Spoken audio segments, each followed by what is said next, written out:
Okay, Bismillahirrahmanirrahim. I have been asked to do a small revision of reinforcement learning before we proceed ahead with this TD0 SARSA Q learning and deep Q networks in detail today. So revision में भी rather than going into the algorithm, the rather conceptual तो बता दिए वे sir वो तो आपने 10-15 minute में बताया हुआ ना नहीं दोबारा उस बारे कल तकरीबन 2 घंटे में कॉन्सेप्ट ही तो समझाया है आखिरी आधे घंटे में फिर एल्गोरिथम्स पढ़ाए हैं वो आप लेट आए थे असल में मसला क्यों हुआ 2 घंटे लेट नहीं आया था Okay, so basic applications के perspective ठीक है. So what is the basic concept behind reinforcement learning? क्या concept है कि learning to interact with an environment. ठीक है, that's the basic concept. So that means कि I should have an agent which can take actions. That is the basic thing. So agent is someone who can always take actions. That is the only thing that agent can do. कि it can take action. ठीक है. The other thing that the agent has to do, it has to learn a policy.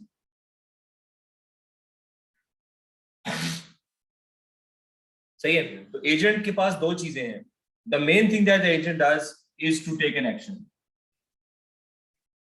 and it takes an action by interacting with some environment. Like for example, an agent which is playing a game. So the game goes through different situations. Okay, and each time you look at a situation, the agent can take an action in that situation. We have discussed numerous examples yesterday of how this interaction can proceed in game playing, in e-commerce, in many other types of situations. Okay, an agent is there and the environment is there. I told you yesterday that the agent has no knowledge about the environment.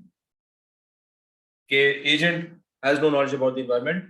The agent can only observe the state of the environment. State is generally represented by a feature vector. For example, the state of this classroom can be represented by 3 parameters: the number of students, the number of chairs, the number of lights which are on. So at different times of the day, the state is changing. So the change of state is related to time. So when the time passes, the state changes. Okay, that's the thing. So even like for example, the dust which settles down on the furniture. So even if the room is completely empty and nothing is happening, but still the state is changing in the sense कि आपकी dust आके पड़ रही है तो state change हो रही है. तो time के साथ साथ state change हो जाती है. That's the normal way. ठीक है.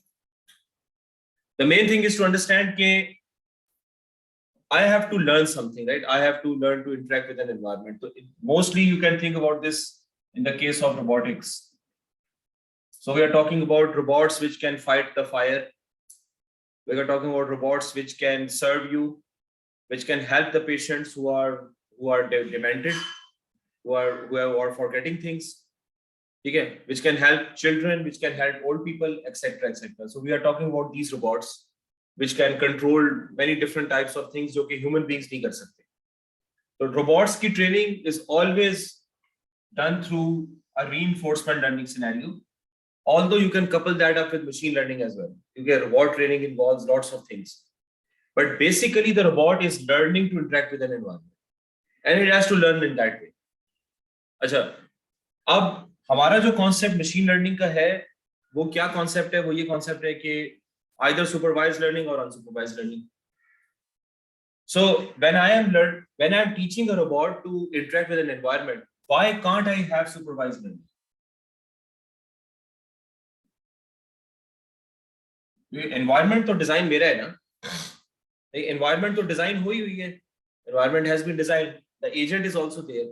So why can't I tell the agent in a supervised manner कि तुम्हें क्या करना चाहिए, क्या नहीं करना चाहिए? Why not? इसके अंदर इसी सिनेरियो से रिलेटेड रिइंफोर्समेंट लर्निंग से मैंने वीडियो देखी थी. इसके अंदर उन्होंने चैलेंज दे दिया था और इस चैलेंज का जो ह्यूमन बेस्ड सॉल्यूशन था ना वो इतना ऑप्टिमाइज नहीं था जो रिइंफोर्समेंट लर्निंग था. तो इसके अंदर ये होता है कि नॉर्मली हमें जो मोस्ट ऑप्टिमाइज तरीका होता है ना वो नहीं पता होता. रिइंफोर्समेंट लर्निंग उस चीज को एक्सप्लोर करता है, उसको एक्सप्लोर करता है.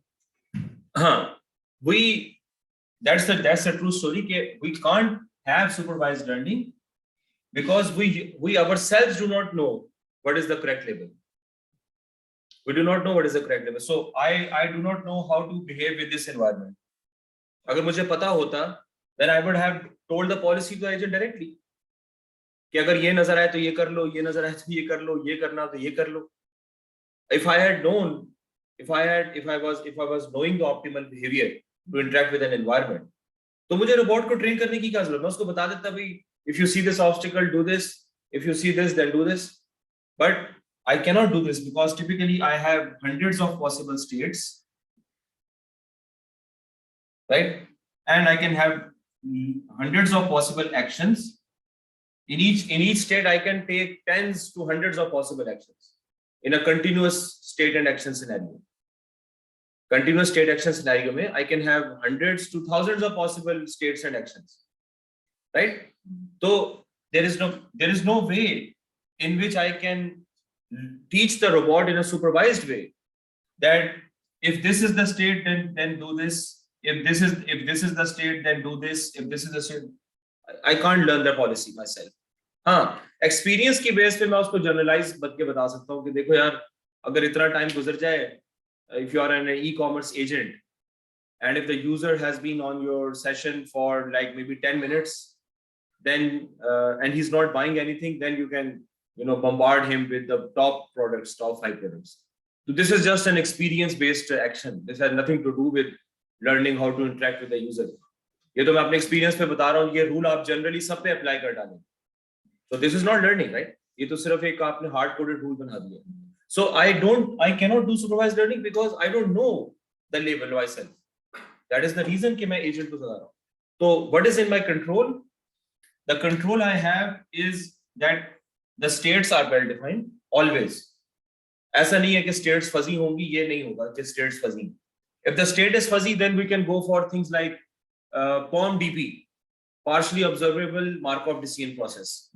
So if the state, मसलन fog आ गई आपकी, एक robot है वो is learning to drive the car or learning to drive itself or walking, and the vision is blurred.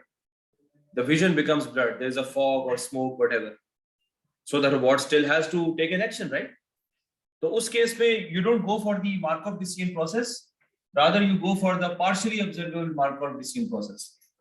उसकी math थोड़ी सी different किस्म की है, but हो जाता है. इस पे इतना ज़्यादा research नहीं हुई है, लेकिन if you're talking about things like autonomous cars and autonomous vehicles, तो फिर लाजमी ये concept इस्तेमाल होगा, partially observable Markov decision process. ठीक है? So the states are always well defined. The action that I can take in each state is always well defined. Always well defined. Okay. And the third thing that is well defined is the reward function. Now that is why reinforcement learning is so famous, because reward function simplifies things. It's just a numerical number. It has nothing to do with the loss function, or some very complicated, some complicated error curve like this. It's just a number. And the number is given to you on a timely basis. Like a small kid, okay, ye karoge, if you do this, then you will get this. If you do this, then you will get this. So every time the agent takes an action, it will get a reward. It is supposed to get, even though it is zero reward, वो मसला नहीं है. ठीक है? तो ये basic concept है reinforcement learning का कि agent will observe the state, agent will take an action. The action, the action is going to change the state. Always this is the case. The transition goes like this. You have a state, take an action in the state, that is going to change the state, and you receive a reward. So basically, I'm talking about this quadruple S, A, S dash, and R. So I have 4 things. This is called an experience. ये deep Q networks में भी ये चीज इस्तेमाल होती है. This is called experience. कि भाई मैंने ये देखा, मैंने ये किया, मैं यहाँ पहुंच गया और मुझे ये मिला. This is one experience of the agent at one time step, basically at one time step. Okay. So this is called the experience, and that is how the game is being played. The task of the agent is to learn the action to take in each state. Agent का काम क्या है कि वो ये सीख ले, the policy सीख ले, बिहेवियर सीख ले, ट्रैजेक्टरी कह ले उसको, पॉलिसी कह ले, बिहेवियर कह ले, learn the optimal policy, तो we call it the optimal policy. In the domain of RL हम इसको optimal policy कहते हैं. Or you can easily say the best policy or the best actions. It does not matter आप कौन सा लो, लेकिन किताबों के अंदर आमतौर पे optimal policy कहा जाता है, and that is represented by pi star. Pi is any policy, pi SA, the mapping of states to actions through pi. That is any policy. And what is pi star? Optimal policy. The optimal policy. खत्म होगी बात. Now जो confusion आ रही है ना वो इस पे ये है कि how will you discover it? अब मैं आपको बताता हूँ. तो जी उसामा आप पूछिए सर. Before that, सर आपने बोला states concrete है, क्या actions भी concrete होंगे? जी. Concrete का मतलब क्या? Concrete से मुराद ये है, for example एक robot. Well defined. जी well defined है. मैं वही बोल रहा हूँ robot है. मैं एक स्टेट में यहाँ रख से खड़ा हूँ, मैं इस तरह जा सकता हूँ, इस तरह जा सकता हूँ. I can turn in infinite many directions and I can go in infinite many ways from here. ठीक है. हाँ. तो अब मैं इसको algorithm किस तरह बताऊँगा? Infinite many actions. Because मैं infinite many directions. In the case of robots, you will not be going for infinite actions because that is going to complicate learning a lot. क्योंकि learning का मतलब क्या है? Learning का मतलब मैंने आपको कल रात को ही समझाया था कि learning means to learn the value of each state. कि how will I learn the optimal policy? ये चीज तो समझ आ गई आपको? SA, S-R, experience, interaction. I have to learn the optimal policy. How? कैसे सीखेंगे optimal policy? किसी स्टेट से एक्शन लेके आप एक्सपीरियंस करना शुरू हाँ. करोगे तब सीखेंगे. लेकिन हमें उसको मैथमेटिकली क्वांटिफाई करना है ना. How will we quantify that mathematically? तो जो क्वांटिफिकेशन का जो कॉन्सेप्ट है वो है वैल्यू ऑफ अ स्टेट. कि एजेंट क्या करता है? Agent focuses on calculating the value of each state. अब वैल्यू का क्या मतलब है? आपका सिर्फ से सवाल आना चाहिए वैल्यू का क्या मतलब है. मैं आपको दो बातें करता हूँ, बस एक मिनट. अभी मुझे सवाल उसको ये कॉन्सेप्ट समझाने थे, फिर आपका फॉर्मूला क्लियर हो जाएगा. रोबोट के अंदर जो आपने रोबोट की बात की है ना, रोबोट के अंदर I cannot have infinite actions because if you have an infinite number of states and infinite number of actions, there are going to be too many combinations. The state transition graph is going to bloom out exponentially, and the reinforcement learning agent has to try out different actions at different times in each state. So it will need to do millions of possible episodes before it can discover the whole graph. तो आपके जब हाथ में S और A की definition है तो आप उसको कम रखें ना. तो आप देखेंगे कि रोबोट इस तरह नहीं करते कि रोबोट इस तरह घूमना शुरू करते हैं, यानी जिस तरह से हम लोग यूं भी जा रहे हैं, 1 डिग्री पे यूं भी जा रहे हैं. रोबोट के जो एक्शंस हैं वो they are extremely well defined. 4 actions तो उसके हैं कि आगे पीछे सीधा उल्टा ये जा रहे हैं. उसके साथ आप 4 और एक्शंस डाल दें, इनके बीच बीच के 4 और एक्शन डाल दें. लेकिन इनफाइनाइट हम नहीं कर सकते कि एक एंगल 1 डिग्री और बढ़ा दो तो इस पे भी जा सकते हो, 1 डिग्री और बढ़ा दो इस पे भी जा सकते हो. देयर माइट बी रोबोट्स जो कि ये करते हैं. अब जो डीप क्यू लर्निंग में आप कर सकते हैं, मे बी पॉसिबल हो, लेकिन you want to simplify things, तो the amount of actions should be limited. तो रोबोट की केस में let's say maximum 10 possible action. भाई वो क्या चलना ही है ना, उसमें छलांगे तो नहीं मारनी ना. तो डायरेक्शन है तो 8 डायरेक्शंस डिफाइन करें, कैन मूव इन 8 डायरेक्शंस. कोई भी दरवाजे से निकल सकता है, दरवाजे से आ सकता है, 8 डायरेक्शंस काफी है. So don't have too many actions, otherwise the situation problem. अब देखें, दिस इज द स्टेट, ये स्टेट है, ठीक है. और आई टोल्ड यू यस्टरडे कि ये आपके ट्रांजिशन ग्राफ्स होते हैं. तो लेट्स से कि from here I can go to this. I always have a goal state, I always have an initial state as 0, जहां से मैं स्टार्ट करता हूं, ठीक है.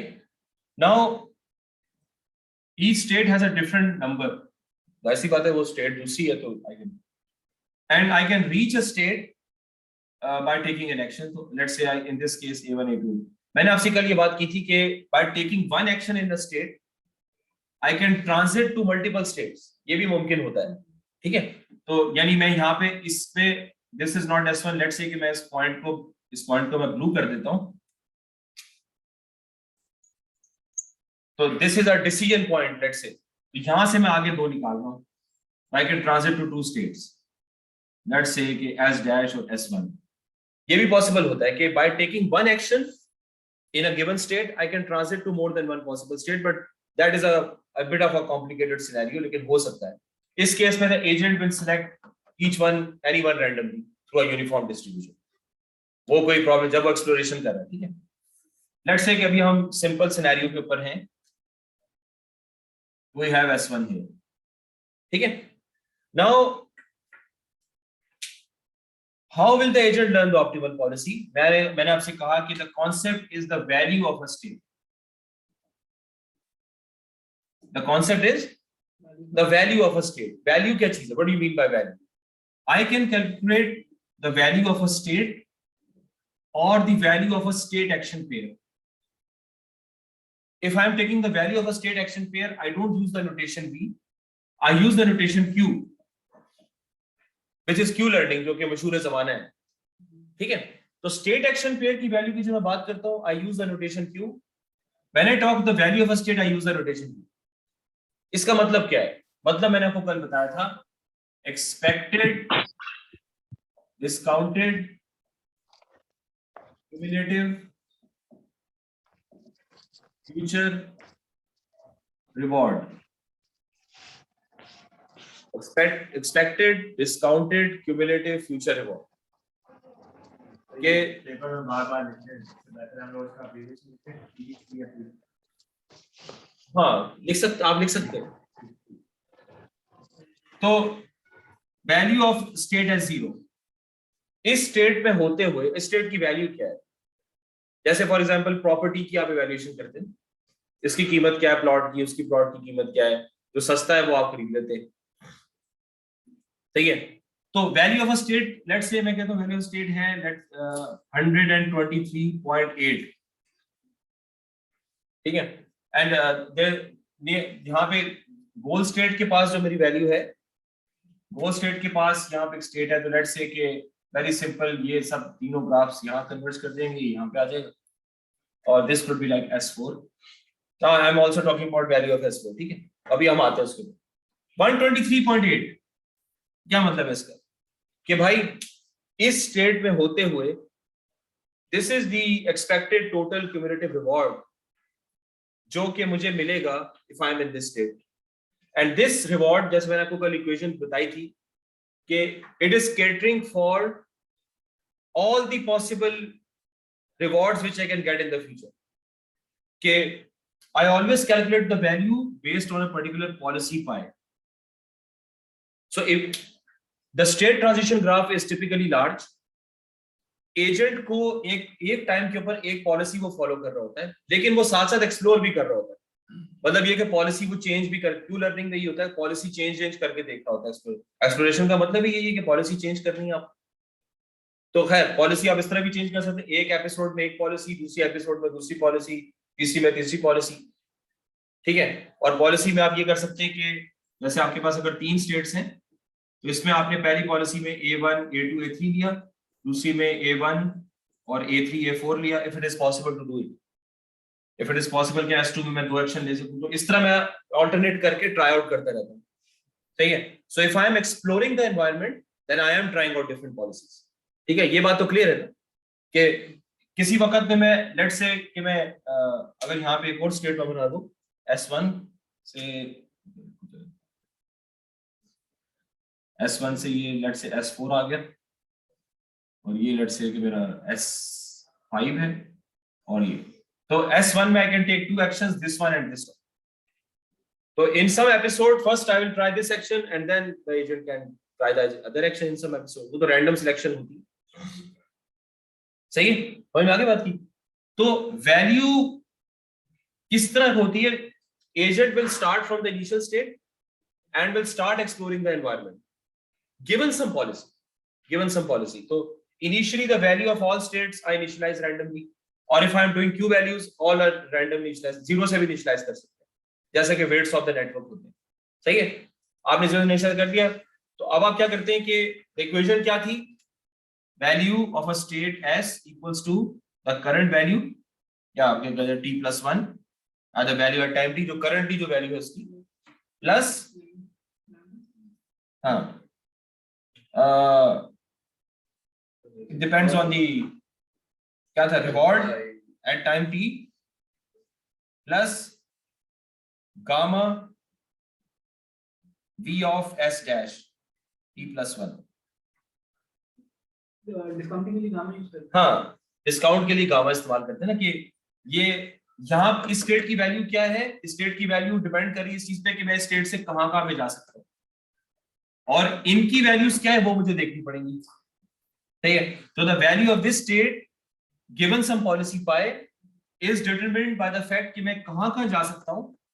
आई will have to sum up the values of these in a discounted way. ये future, मेरे लिए फ्यूचर क्या है, S1 S2 S3, because right now I'm at S0, I'm in the initial state. The future are the 3 states जिसमें मैं transit कर सकता हूँ, ठीक है। तो वो उनकी जो करंटली वैल्यू है उनको मैं डिस्काउंट करके डालूं।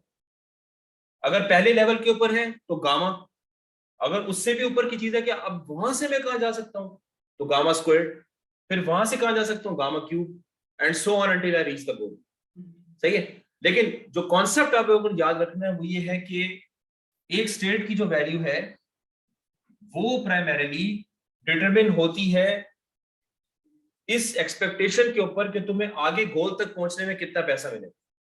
बस ये कॉन्सेप्ट आप ये याद रखो, चाहे वो स्टेट एक्शन पेयर है चाहे वो स्टेट की वैल्यू। अब जैसे वैल्यू में तो मैंने ये बात की ना, अब स्टेट एक्शन पेयर में मैं क्या कहूंगा कि भाई Q S0 A1, बताओ भी क्या वैल्यू है, तो भाई ठीक है, आप S0 A1 पे मैं कहां जा सकता हूँ, यहां जा सकता हूँ, अब यहां से मैं कहां जा सकता हूँ, अब मैं उसके हिसाब से देख लूंगा। तो क्यू लर्निंग का करता है कि इसकी मैक्सिमल उठाता है और पुरानी क्यू वैल्यू से माइनस करता है, वो भी हम एल्गोरिथम देख लेते हैं, सही है। So agent learning to interact with an environment generates state action state reward pairs or quadruples. Its job is to learn the optimal policy. Optimal policy can only be learned by calculating the value of a state or the value of a state action pair. The value of a state is the EDCFR, ठीक है, for each state or state action pair, ठीक है। तो why do we have the word expected here? होने वाला है in the future. कल मैंने बताया था ये कि यहाँ पे expected का word क्यों आ रहा है, expectation क्यों है, why you are saying it's the expected reward, why not the actual reward? Because it weights every reward with probability. Sorry, It weights every single reward with probability. yes, देखें there is a probability। मैंने बताया था कि दो किस्म के reinforcement algorithms हैं, एक है मॉडल बेस्ड और एक है मॉडल फ्री। मॉडल बेस्ड उस वक्त मामला आता है जब एक आपके पास डिस्क्रीट नंबर ऑफ स्टेट्स हैं, जैसे 100-200 स्टेट्स हैं, और आपके पास हर स्टेट के अंदर एक या दो पॉसिबल एक्शन हैं। कुछ स्टेट ऐसी होंगी जिसमें एक ही एक्शन पॉसिबल होता है, ठीक है, और कुछ स्टेट ऐसी होंगी जिसमें दो हैं, चलो मैक्सिमम 3 है। तो ओवरऑल आपके जो स्टेट एक्शन स्टेट पेयर्स बनेंगे वो बनेंगे लेट्स से कि 100-200 बनेंगे, ठीक है। तो इस केस में I can estimate the model by making 1000 2000 5000 iterations, मैं मॉडल एस्टिमेट कर सकता हूं, ठीक है। तो अब मैं क्या करूंगा, मैं एजेंट को सिंपली चला दूंगा, मैं पहले लर्निंग नहीं करूंगा, पहले मैं एजेंट को सिर्फ एक्सपीरियंस करवाऊंगा। भाई स्टेट है, एक एक्शन सिलेक्ट करो, रिवॉर्ड रिसीव करो रिवॉर्ड सिग्नल से, और रिकॉर्ड कर लो कि ये एक्सपीरियंस के जो स्टैटिस्टिक्स हैं वो रिकॉर्ड करना शुरू कर दो कि ये स्टेट एक्शन स्टेट पेयर कितनी दफा ऑकर किया, और फिर एंड में हम उसकी प्रोबेबिलिटी निकाल लेंगे। So probability of let's say S1 A3 S9 and reward 1 for example, value 1, इसकी क्या से निकालेंगे, number of times S1 A3 and S9 have occurred while exploring the environment, ठीक है, divided by the number of times S1 and A3 have occurred, बस खत्म। तो I will allow in the model based approach I have to learn the probabilities, इनको हम कहते हैं state transition probabilities. The state transition probabilities can be estimated very easily by allowing the RL agent to interact with the environment for several thousands of iterations. वो बीच में random selection करके explore करके सारे paths को cover करेगा, वो state transition graphs को पता चल जाएगा कौन सा कितनी दफा है वो भी। अब it will learn to estimate the model of the environment. जब स्टेट ट्रांजिशन प्रोबेबिलिटीज आ गई तो मॉडल आ गया। जैसे कि पोस्टीरियर में हम क्या करें थे, पोस्टीरियर में जब आपने पोस्टीरियर से सैंपल कर लिया, पोस्टीरियर ने मॉडल को सीख लिया based on the likelihood and the prior, अब पोस्टीरियर आपके हाथ में मॉडल है, आप उसे जितना चाहे सैंपल करते। तो जब आपके पास ये मॉडल आ गया तो अब आप इस मॉडल को इस्तेमाल करके ऑप्टिमल पॉलिसी लर्न कर सकते हैं। इस केस में जो सबसे अच्छा एल्गोरिथम यूज होता है वो वैल्यू आइटरेशन का, जिसकी हमने कल मिसाल देखी, जो इक्वेशन यहाँ लिखी थी, दिस इक्वेशन प्राइमरीली। ये तो खैर वो जनरल इक्वेशन है। Let me show you the equation for this.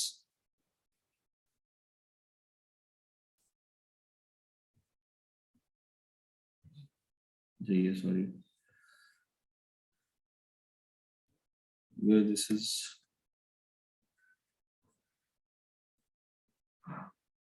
ये so this equation is here okay, this where in order to estimate the value of a state I want the state transition probabilities, ये है model based approach, ठीक है। this is the value iteration algorithm and the other algorithm is called policy iteration। ये अब थोड़ा सा अगर limited scenario है तो आप इसी को इस्तेमाल करें, मॉडल फ्री छोड़ दें, सही है। मॉडल फ्री के अंदर जो सबसे पहला अप्रोच है वो क्या है, वो क्यू लर्निंग का, लेकिन क्यू लर्निंग के पीछे भी दो एल्गोरिथम्स हमने कल देखे थे, ठीक है। तो ये कॉन्सेप्ट समझ में आ गया?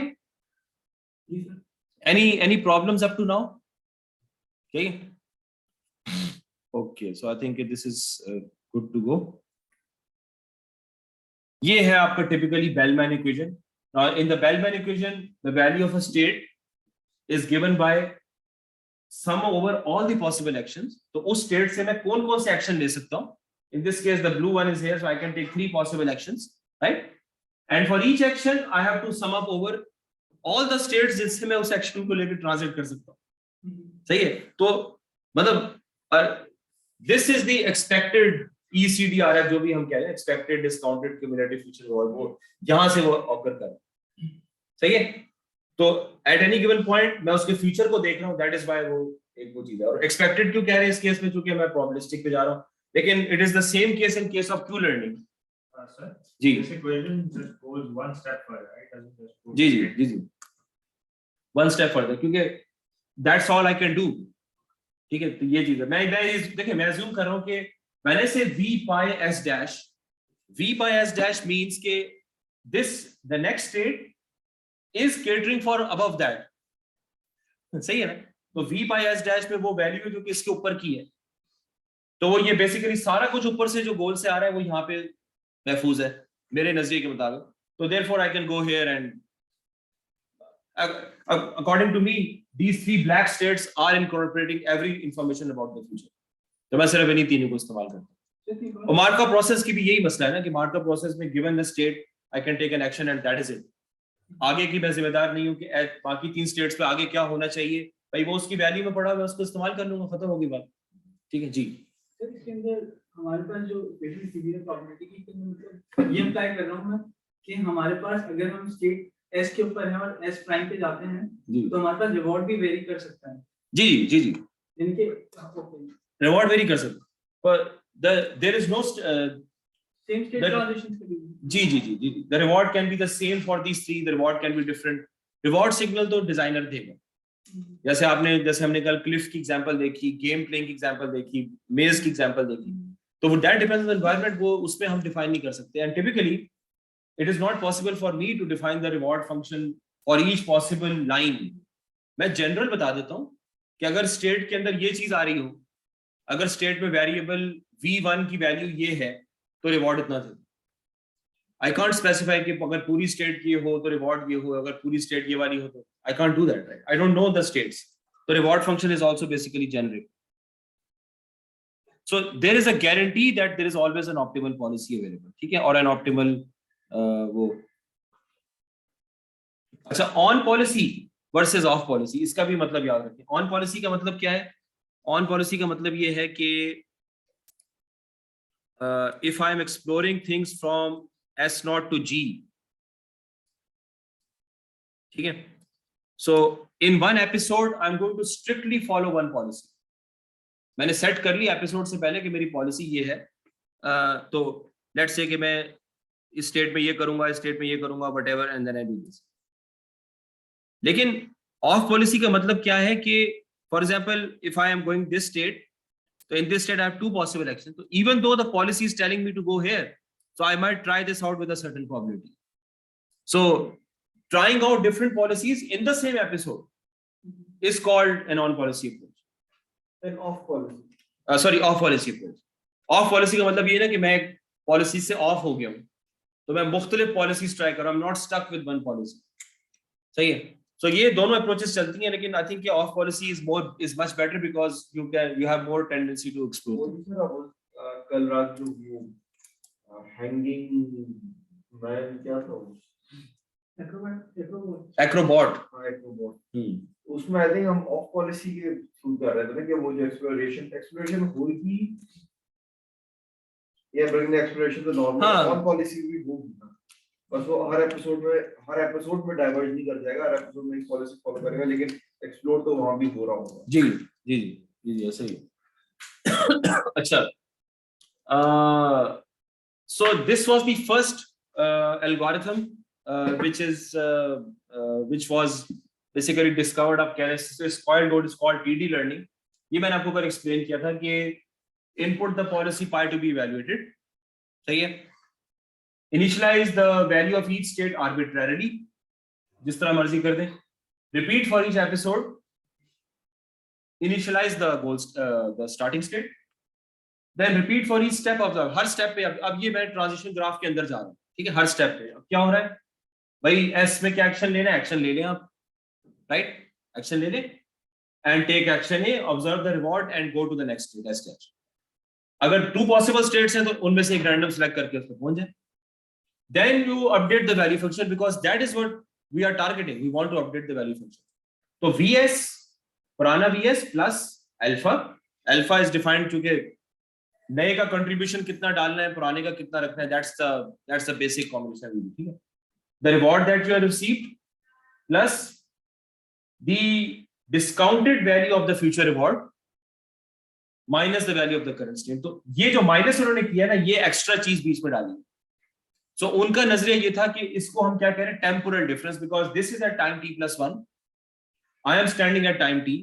If I subtract vs dash from v, or if I subtract vs from vs dash, then I am basically subtracting over time.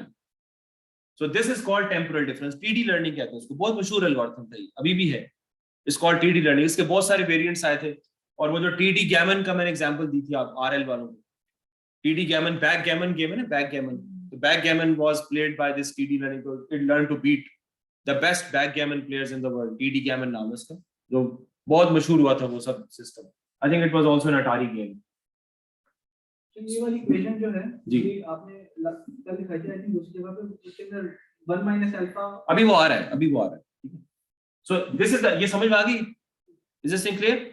So I am just updating the value based on NST. ये मेरा एक experience, one experience means one transition from given state to next state, ठीक है। और क्या R is the reward by taking action A in S, I'm going to receive a reward, I'm going to, so this is the immediate reward and this is the expected future reward, and that has to be discounted। the only difference is कि मैं इसमें से minus कर रहा हूँ, और उनका नजरिया ये है कि टेम्पोरल डिफरेंस करने से आपकी value of the state will give a better representation than the fact कि मैं माइनस ना करूँ। सो ये उसको एक थोड़ा सा पर्सपेक्टिव में डाल रहा है चीजों को, कि मैं पहले क्या था, आप क्या हूँ, उसको सब्ट्रैक्ट करके ऐड करोगे तो वो ज्यादा फायदेमंद चीज होगी, बस, ठीक है। Alpha is just the probability, right?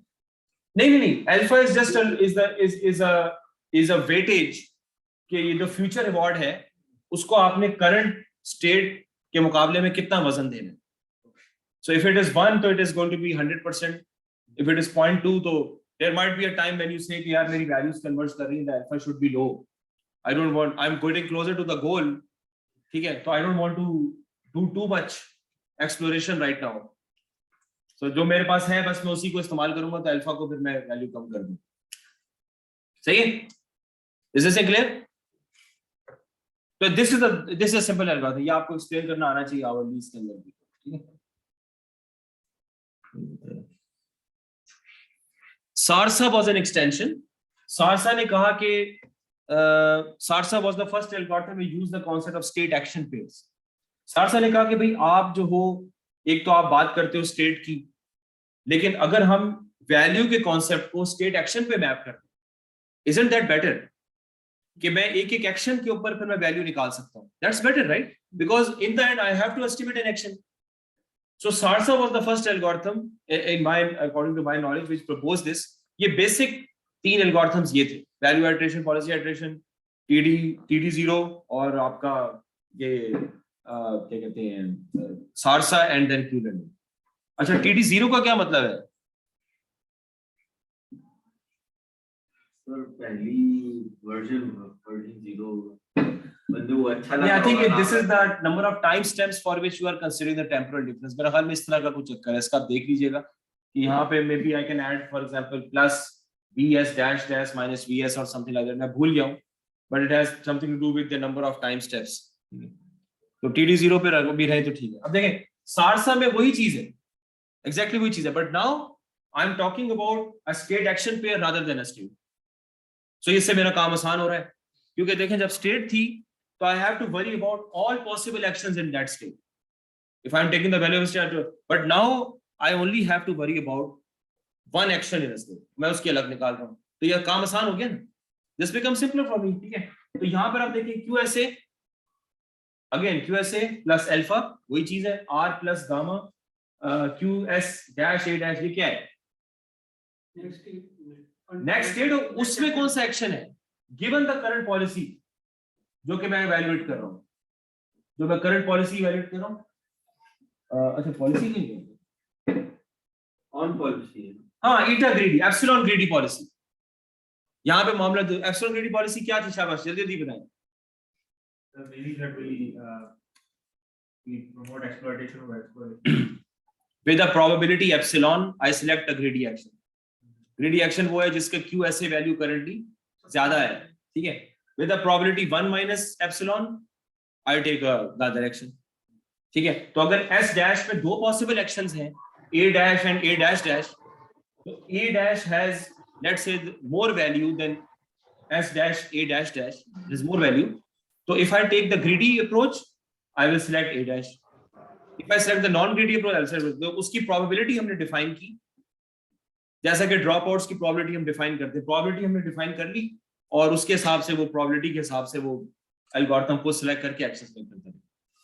So in this case you can see कि this is an off policy मामला, ये off policy चक्कर चल रहा है ना कि भाई अब मैंने policy define नहीं की, अब मैं सिर्फ कह रहा हूँ कि भाई तुम खुद epsilon greedy के हिसाब से चलो।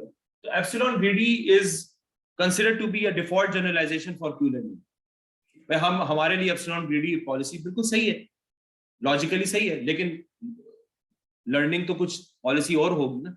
epsilon greedy तो हमारा नजरिया है कि अगर कोई पॉलिसी नहीं है तो यही इस्तेमाल कर लो, तो हम उसको स्टार्टिंग पॉइंट पे ये देते हैं, आगे फिर वो चीजें चेंज होती रहती हैं। सही है, समझ में आगे बात की? तो यहां पर क्या हो रहा है, if this is a greedy action, तो what is the probability जिससे ये लिया गया?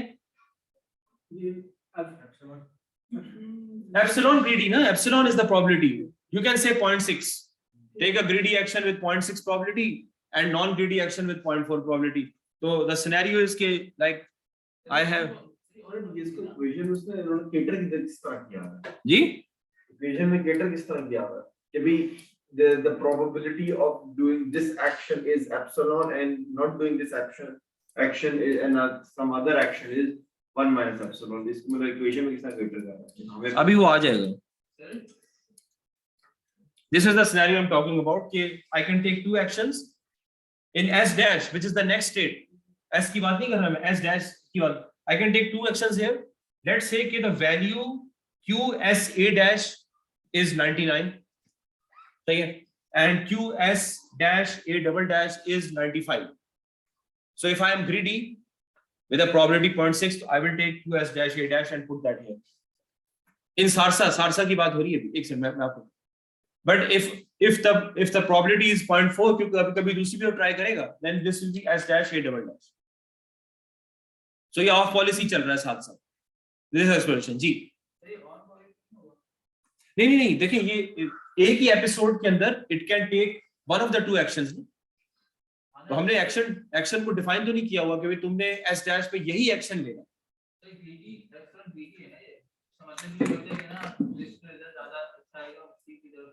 नहीं उस ये इस वजह से मैं आप ये प्रोबेबिलिटी है, ये स्टोकेस्टिक बिहेवियर है और आप नहीं बता सकते कि किस मौके पे क्या होगा। 60% ऑफ द टाइम ग्रीडी जाएगा, 40% टाइम नॉन ग्रीडी जाएगा। अगर मैं इसको 0.6 सेट किया तो ये पॉलिसी फिक्स तो ना हुई ना, एक एपिसोड में पॉलिसी फिक्स तो नहीं है। ऊपर लिखा कि ऑन पॉलिसी।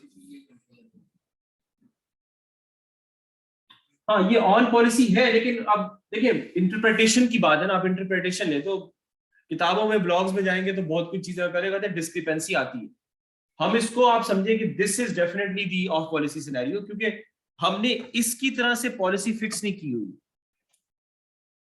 जैसे ये है ना, इसकी तरह से कॉन्सेप्ट को दे, अब इनकी इंटरप्रिटेशन उसकी क्या है, वो आप अपने कॉन्सेप्ट को समझे कि ऑन पॉलिसी ऑफ पॉलिसी की क्या मतलब है।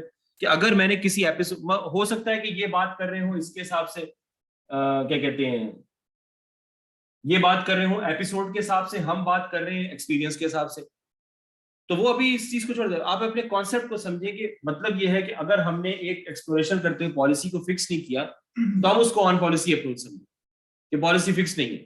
और अगर एक आप कह रहे हैं एक एपिसोड में पॉलिसी फिक्स रहेगी तो उसको ऑफ पॉलिसी समझ लीजिए। इंटरप्रिटेशन की बात है, अभी तो ये हमारा आपका खेल है ना। एल्गोरिथम तो हमने कभी खोल के देखना नहीं होता, उसका कोड क्या, डायरेक्टली एपीआई इस्तेमाल करनी होती है, ठीक है। सो बहरहाल अब ये कॉन्सेप्ट तो क्लियर हो गया ना कि in one episode I can try out different actions based on this, तो ये उसके हिसाब से फॉर्मुलाइज द सेम, ठीक है।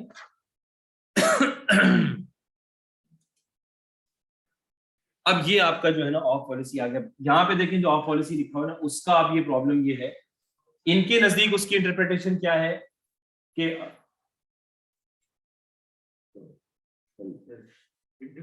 इंटरप्रिटेशन बहुत भारी हो गया प्रोजेक्टर के लिए, ठीक? इनके नजदीक ऑफ पॉलिसी की इंटरप्रिटेशन क्या है, नबी मैं आपसे कह रहा हूं कि अब ये हो ये रहा है कि at any given point of time बाकी सारी चीजें वही है। अब हम क्यू लर्निंग पे आ गए। क्यू लर्निंग में क्या है कि भाई मैंने एस में एक्शन ए लिया, एस डैश पे आ गया। अब एस डैश पे मेरे पास मल्टीपल एक्शंस पॉसिबल हैं, सही है। In S dash I can take that say 3 possible actions A1 A2 A3, right. कौन सा ले? अब वो ये कह रहे हैं कि ऑफ पॉलिसी का मतलब ये है कि भाई आप उसी वक्त इवैल्यूएट करें उनमें से किसका स्टेट एक्शन वैल्यू सबसे ज्यादा है। S dash A1, S dash A2, S dash A3, Q S dash A1, Q S dash A2, Q S dash A3, इन तीनों का आप क्या करें, क्या निकालें? इसकी वैल्यू को देखें ना, क्यू की वैल्यू आएगी ना, क्यू वैल्यूज आएंगी, तो आप इसकी वैल्यू को देखेंगे वैल्यू क्या आएगी, उन तीनों में से जिसकी वैल्यू ज्यादा वो उठा लें। यानी ये तो फिर ग्रेडी अप्रोच होगी ना किस्म, यही कर रहे हैं ना मैथ से, उन तीनों में से एट एनी गिवन पॉइंट में ज्यादा है। तो दिस इज नॉट बेसिकली, इसको हम एक्सप्लोरेशन टू सम एक्सटेंट कह सकते हैं। देखें एक्सप्लोरेशन ये इस वजह से थोड़ी सी सेंस में ये होगी कि अगर मैं लेट्स से कि यहां पर हूं, so if I'm here, this is S, I take the action कौन सा A, I transit to S dash, S dash में I have 3 possible actions A1, A2 and A3। अब देखें एजेंट जैसे जैसे इंटरेक्ट करता जा रहा है तो क्यू वैल्यूज अपडेट हो रही है, तो मैं ये नहीं कह सकता कि ये 3 की क्यू वैल्यूज अभी जो है वो कल भी यही रहेगी। तो उस सेंस पे ये थोड़ी सी एक्सप्लोरेशन कर रहा है, थोड़ी सी एक्सप्लोरेशन कर रहा है, लेकिन basically it is taking the greedy approach. Basically ग्रेडी approach in तीनों में से जो Q S dash A1, Q S dash A2 and Q S dash A3, इन तीनों में से जोन सा ज्यादा है वो आप उस वक्त उठा लें और वैल्यू अपडेट करें, तो ग्रेडी अप्रोच होगी ना। तो ये उस सेंस में ये ऑफ पॉलिसी कह रहे हैं कि हम फिक्स नहीं कर रहे इस बात, और यहाँ पे वो ऑन पॉलिसी सेंस में ये कह रहे हैं कि हमने फिक्स किया हुआ है कि भाई या तो ये है या वो है। इंटरप्रिटेशन की बात है बेसिकली, ठीक है।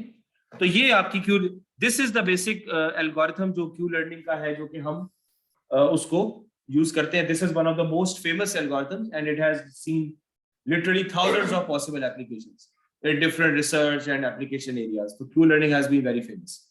इसीलिए उन्होंने सबसे पहले जो डीप क्यू लर्निंग का जो कॉन्सेप्ट आया, डीप रीइंफोर्समेंट लर्निंग का, वो it came from a Q learning algorithm, not from other algorithms. ठीक है, डीप और नॉर्मल में फर्क क्या है? मैं आ रहा हूँ अभी, बस ये चीजें तीनों चीजें आपको समझ में आ गई।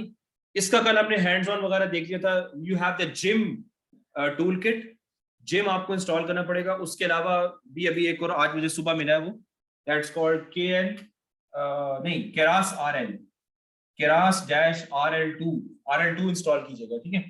केरास RL2 इसके अंदर डीप लर्निंग के एल्गोरिथम्स हैं, बड़े आराम से आप उसको इंप्लीमेंट कर सकते हैं, लेकिन all of them are using gym.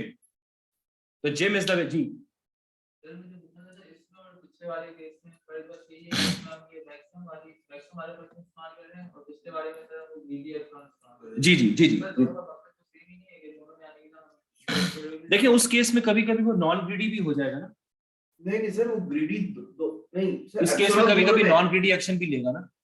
नहीं सर, एप्सिलॉन तो दोनों में इस्तेमाल है। लेकिन यहाँ पे फर्क इतना है कि आपका जो वो सॉर्ट ऑफ फिक्स्ड है कि भी ग्रीडी के बाद जिधर भी जाएगा उधर ही क्या कहना चाहिए, वो मैक्स नहीं ले रहा, वो जो भी आपका जो भी पहला उसमें आ जाएगा Q dash to S dash A dash का जो निकला है Q S dash A dash वो फिक्स है यहाँ पर मैक्स ले रहा है।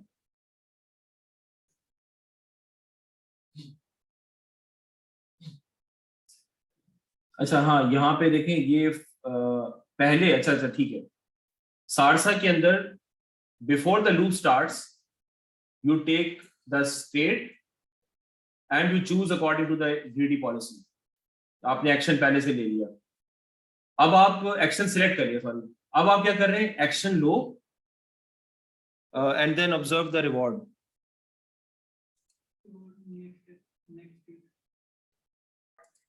Recording. In this case, sorry for the misunderstanding. In the case of SARSA, you have an initial state and you select the action in the state according to the eta greedy policy. Then you enter the loop in the sense that you take the action A in state S, update that according to this formula, and in this case A dash पे क्या होगा, again eta greedy की वो होगी application, S के अंदर भी eta greedy था and the next state में भी eta greedy की application होगी, वो हो गई, and then you change the state and action and then continue to repeat this until you reach the goal. So basically for one possible state action pair I am updating all the way up to the goal. That is the basically SARSA algorithm. तो इसके अंदर वो चीज नहीं। In the case of Q learning, in the case of Q learning, oh sorry about that, what is happening here is कि directly we are in a pair, the terminal state always has the value or Q0 because I can't go anywhere from the terminal state, तो उसकी value 0 होती है और Q भी 0 होता है उसका, ठीक है। So initialize the initial state.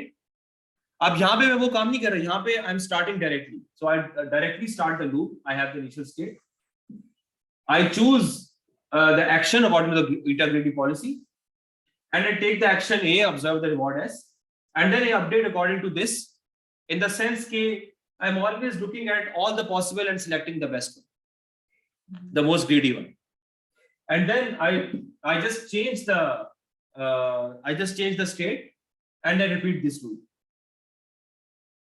So in this case, what is different from SARSA is that I am selecting the action as well. In this case, SARSA is on policy in the sense कि मुझे बता रहा है कि अगला action कौन सा तुम्हारा होगा और अगली स्टेट कौन सी होगी। जब मैं आगे की तरफ जाने लगा तो मुझे बता रहा है कि भाई A अगला ये होगा और S अगला ये होगा, राइट।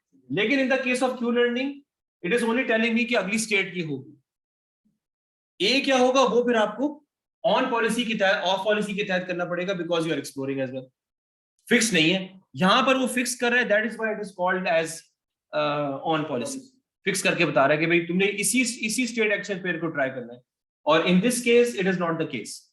एस डैश आ गया, अब आगे कैसे होगा, इस ईटा ग्रीडी पे चलाओ, ईटा ग्रीडी पे चलाओ। यहाँ पे तो ये मामला नहीं है, यहाँ पे तो ईटा ग्रीडी आपने सिर्फ ऊपर के टाइम किया था ना, सारसा में ऊपर किया था, फिर बाकी सब आप उसको फिक्स करके बता रहे हो कि इसमें ये लेना उसमें ये लेना जब तक तुम गोल पे ना पहुंच जाओ।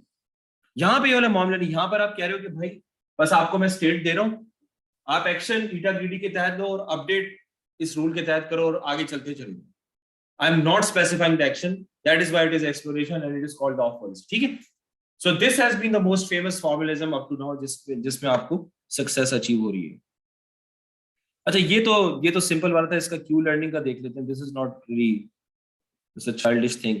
क्यू लर्निंग हमने कर लिया। हाँ, ये जो आप लोग कह रहे थे ना कि कल ये क्या हो रहा है वो क्या हो रहा है, तो इन this case all of this is just representing the I mean 1 minus alpha आप ऐड ना करें, आप कर ले। जो हमने पीछे इक्वेशंस देखी हैं उसमें I only had alpha here in TD and SARSA for example, and even in Q learning equation देखिए we just had the alpha here, nothing here, लेकिन having alpha here but it means कि यहाँ पे 1 minus alpha है, खत्म होगी बात if this is the probability जी. सर पिछली वाली पेज में जो n के अंदर माइनस आ रहा था उन्होंने बस खाली रिफैक्टरिंग की है, इसलिए वहां पे 1 माइनस अल्फा आएगा. Refactoring क्यों है? तो अगर आप पीछे वाली उसके नीचे लर्निंग के ऊपर जाएंगे तो वहां पे माइनस माइनस vs नहीं. अच्छा हाँ. खाली रिफैक्टरिंग अल्फा वाले कंपोनेंट के अंदर माइनस क्या वो? n के अंदर माइनस का टर्म है ना हमारे पास. नहीं. अगर आप पीछे जाएंगे तो नहीं यार. नहीं सर था, सही बोल रहे हैं। नहीं यार ऐसा कैसे होता है? नहीं सर, वो जो आपने जो रिवॉर्ड ये प्लस माइनस q वैसे देखे, हाँ अच्छा हाँ वो जो टेम्पोरल डिफरेंस बेस्ड है. सही है फैक्टरिंग की सही है यार, ये सही कह रहे हैं. सॉरी यार, my maths is going weak. But logically this is what it means, right? कि alpha probability for all the future things and current is 1 minus alpha. Factoring. पुरानी equation है, इसको जो बस फैक्टराइज कर दिया बिल्कुल. That's the same thing. ये अल्फा टर्म वहां से लेकर आया था. That's the thing. ठीक है, दैट्स द थिंग. तो ये वही चीज है, इसमें तो कोई इतना बड़ा कोई मसला नहीं है. तो जस्ट और you can just quantify it further by using this exploration policy k to the power q dash si dash over all the possible combinations जो कि हो सकते हैं. Where k is what? Where k is what? It's just a number probably. ये statistics आप one K defines one path, right? One state action pair. No, it's a number primarily. It could be between 0 and 1. Estimate policy with respect to the action taken in a given state. How many times this action has been taken in a given state? That is exploration. इसका statistic compute होना चाहिए ना कि एक इस state में आपने ये वाला action कितनी दफा लिया है. That is the concept of our. ये तो simple statistics है, वो आप कर सकते हैं. Alpha 1 over number of plus visits. तो basically you have to maintain stats के एक state action pair कितनी दफा visit हो चुका है. And you can use that in different ways to define कि मैं कितना how much exploration I have done up to now. That's the logical concept जो कि आपको मिल रहा है. So ये see right now कि all the q values they are in the border right here. तो the q action pairs है ना. तो अभी सब zero है. All of them are zero right now. So I have these 9 states. One of them is the draw state, obviously. So random initialization 1,1. So I turn east from that, and I go to 2,1, and I have the reward 0 for that. तो ये arrows के अंदर जो लिखी हुई कि हमारे rewards हैं, ये q values हैं. अच्छी की वैल्यू. ये q values हैं. ये rewards नहीं है, वरना इसका reward तो 100 होना चाहिए probably. These are the q values of state action pairs. From this state, if I go east, so that is 0 right now. अभी तो इनिशियलाइज 0 Initialize 0 पे है ना. Initialize 0 पे किया हुआ, ठीक है. तो फिलहाल मैं इसको इस सेक्शन इस एक्सपीरियंस के बाद अपडेट करता हूँ तो इट विल रिमेन 0 1 1 ईस्ट का. ये देखना q ये q एक्शन पे है. और अब मैं ऊपर जाता हूँ तो अब मुझे रिवॉर्ड 100 मिला है. तो now I can update this as reward 100. Equation में डालेंगे तो 100 आ जाएगा. ठीक है. तो अब वो देखें अब वो ये 100 पे अपडेट हुई. ठीक है. तो this value. No more possible rules. Start another episode. अब ये देखें ना, मैं चला यहाँ से था लेकिन जब तक मैं गोल पे नहीं पहुंच रहा मैं चलता जा रहा. गोल तक पहुंचना मकसद है हर आइटरेशन के अंदर. ठीक है. तो अब दूसरी आइटरेशन से स्टार्ट कर लें. Start may be from this 2,2 and then take an action north again 0. Update that to 0 plus. ये क्या है? हाँ ये क्या हो रहा है भाई? सर डिस्काउंटिंग की हुई है नेक्स्ट एक्शन के लिए कि उसकी अगर हम देखें वैल्यू 50 होगी. हाँ वैल्यू 100 है ना हमारे पास नेक्स्ट की. तो 0 plus gamma into 100 की हुई. ठीक है. ये वही इक्वेशन के अंदर डालेंगे. 0.5 है. हाँ तो ये अभी तक 0 ही रहेगा. वो नहीं गामा into 100 0.5 है गामा तो it will be 50. यहाँ पे आ गया होगा वो फिर 50 आ गया. ठीक है वो 50 आ गया. सही. So अब 2,1 north still 100. Update 2,1 north still 100. तो वो 100 है. I don't know इसका तो डिस्काउंट नहीं करेंगे. No more possible to start again. So random initial state update q east 50 25. ये सिलसिला चलता रहेगा. ये देखें ये सब ट्राई करें जब तक वो गोल पे नहीं पहुंचे. अब ये सारे आपके वो q dash जो है ना कन्वर्ज कर देंगे. All of them have converged now, and you can see they are all logical because if I am going from here to here,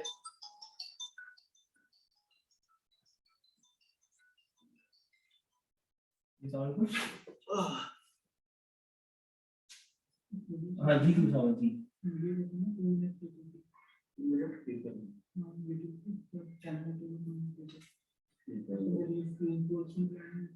हाँ हाँ कर दें यार, कोई मसला नहीं। 2 मिनट पेपर का मतलब क्या, मतलब रिसर्च पेपर 2 मिनट में जल्दी पढ़ लो। 2 मिनट में देता तो ज्यादा ही देते, लेकिन उसका नाम इसलिए बता रहा है कि अच्छा चलिए, मैं अभी क्लास में हूँ तो फिर कल रखते हैं इंशाल्लाह, ठीक है? परसों यानी नेक्स्ट वीक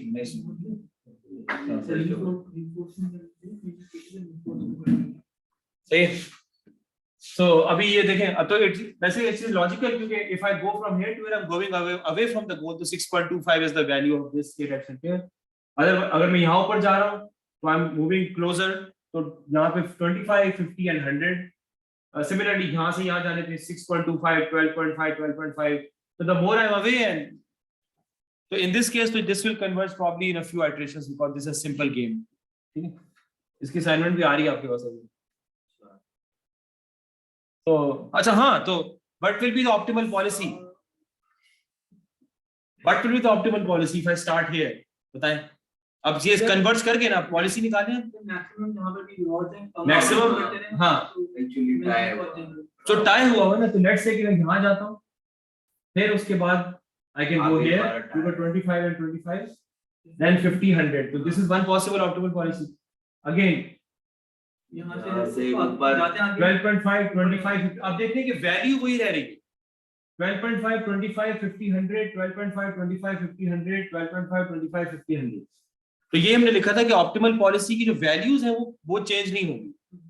एक्शन चेंज हो सकते हैं, लेकिन उस पॉलिसी की वैल्यू हमेशा एक ही होगी, चाहे आप वैल्यू ऑफ द स्टेट ले रहे हो, चाहे आप value of the state action पे ले रहे हो। सही है जी? सर इसको हम डायगोनल में चला सकते हैं। नहीं डायग्नोस्टिक्स क्योंकि हमने एक्शन दिए नहीं ना, चला सकते हैं, बिल्कुल दे सकते हैं, बिल्कुल दे सकते हैं, एब्सोल्युटली दे सकते हैं। वो तो आपके अपने ऊपर है, आप प्रॉब्लम कैसे डिजाइन करते हैं। सर वैसे जनरली ये जो है, आप लेट्स से बहुत ही सिंपल केस है, जो बहुत ही बेसिक एक्शन डिफाइन है, लेफ्ट राइट इस टाइप के।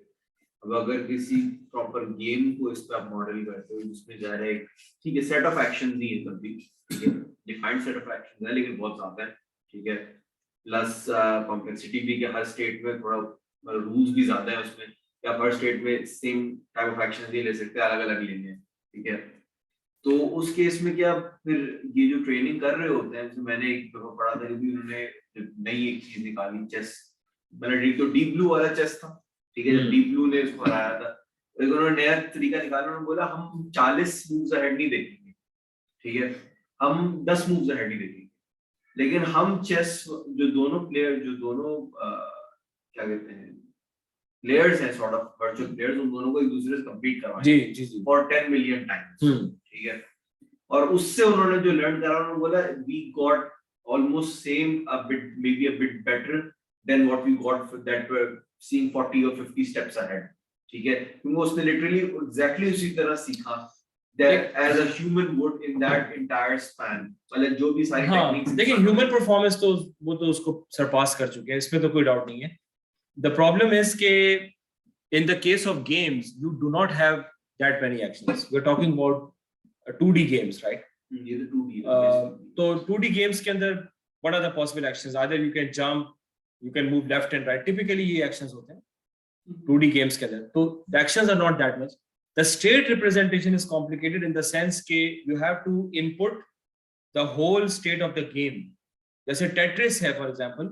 In the case of Tetris, some blocks might be broken, some might still be there, and your bucket could be in a particular position. सही है?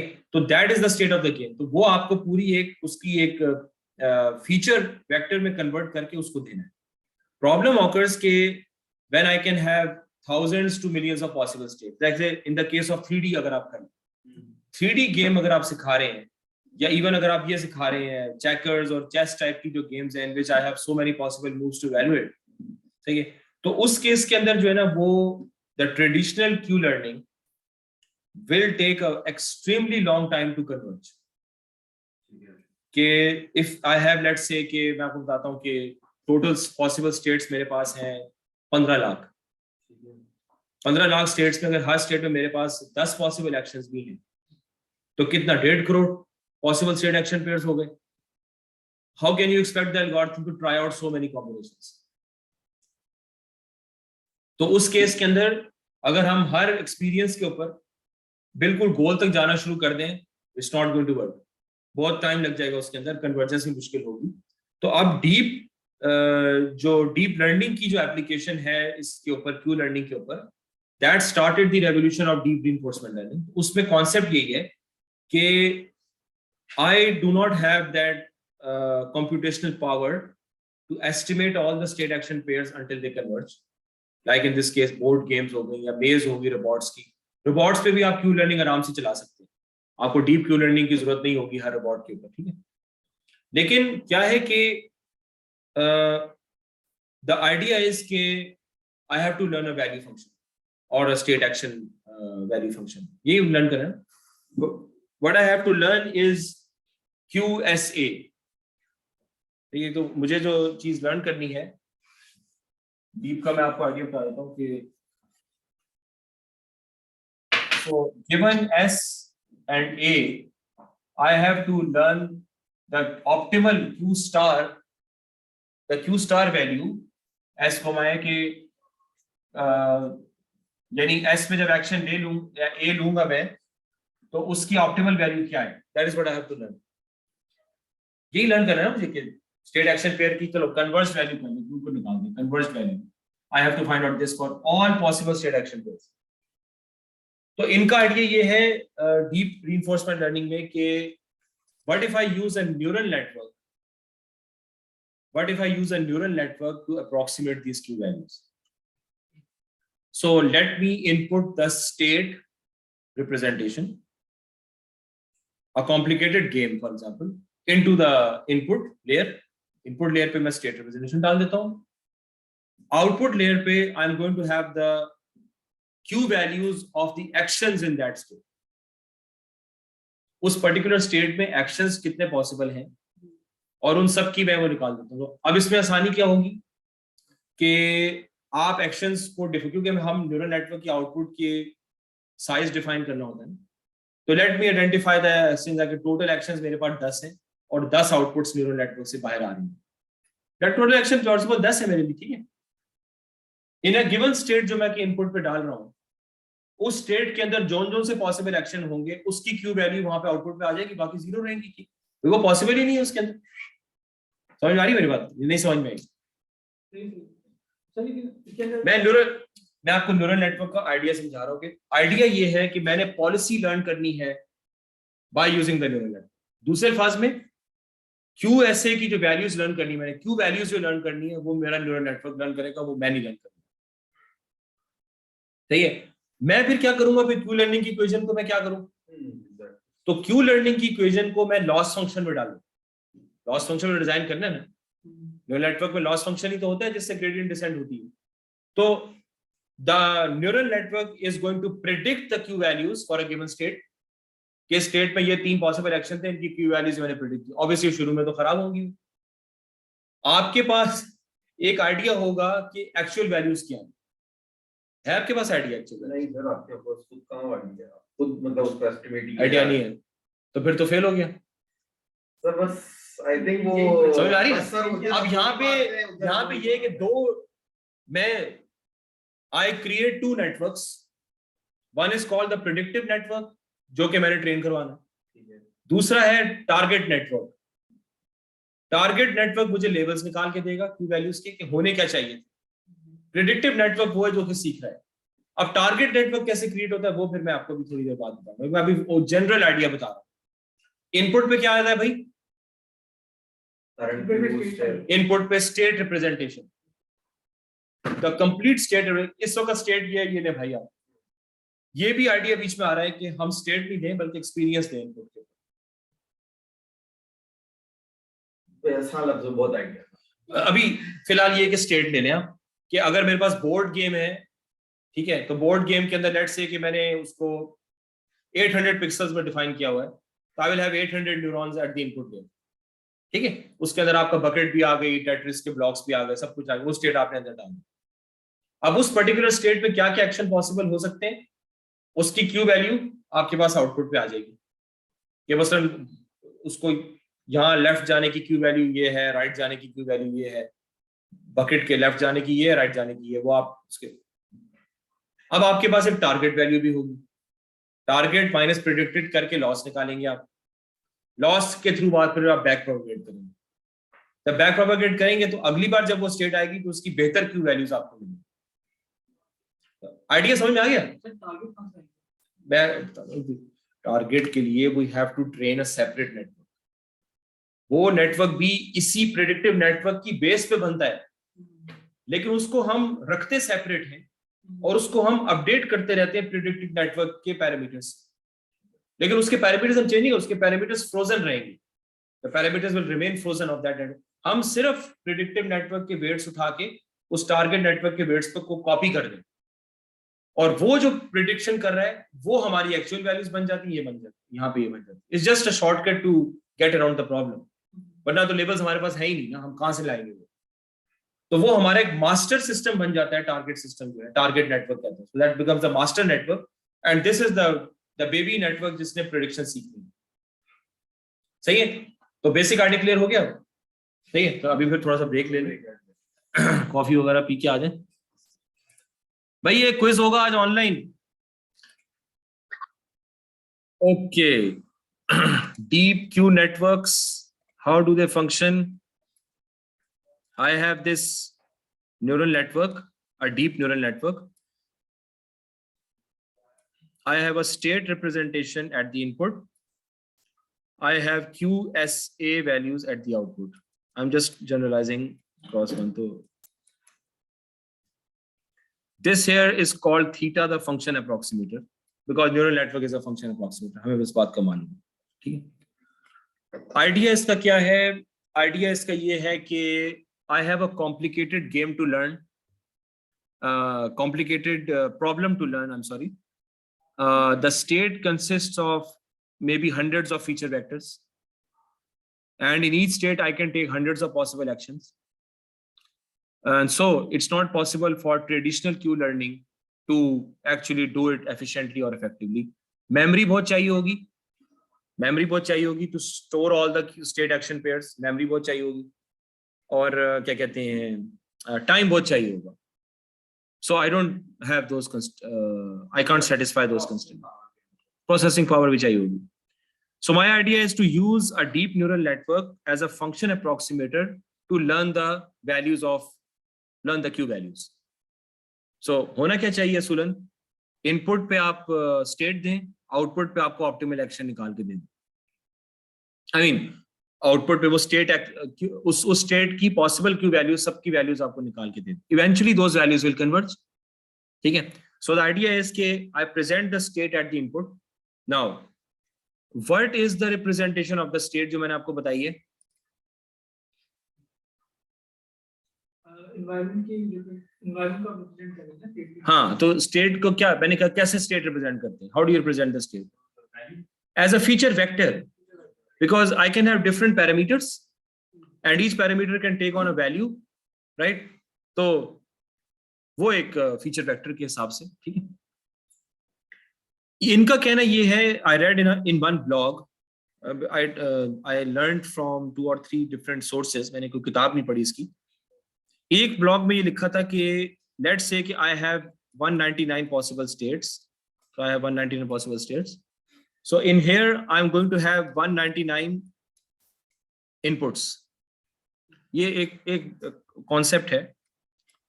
So this is input number 198 and this is input number 0. One of the possible ways to represent a state is कि zone सी state occur कर रही है उसमें 1 हो जाए and the rest are all 0.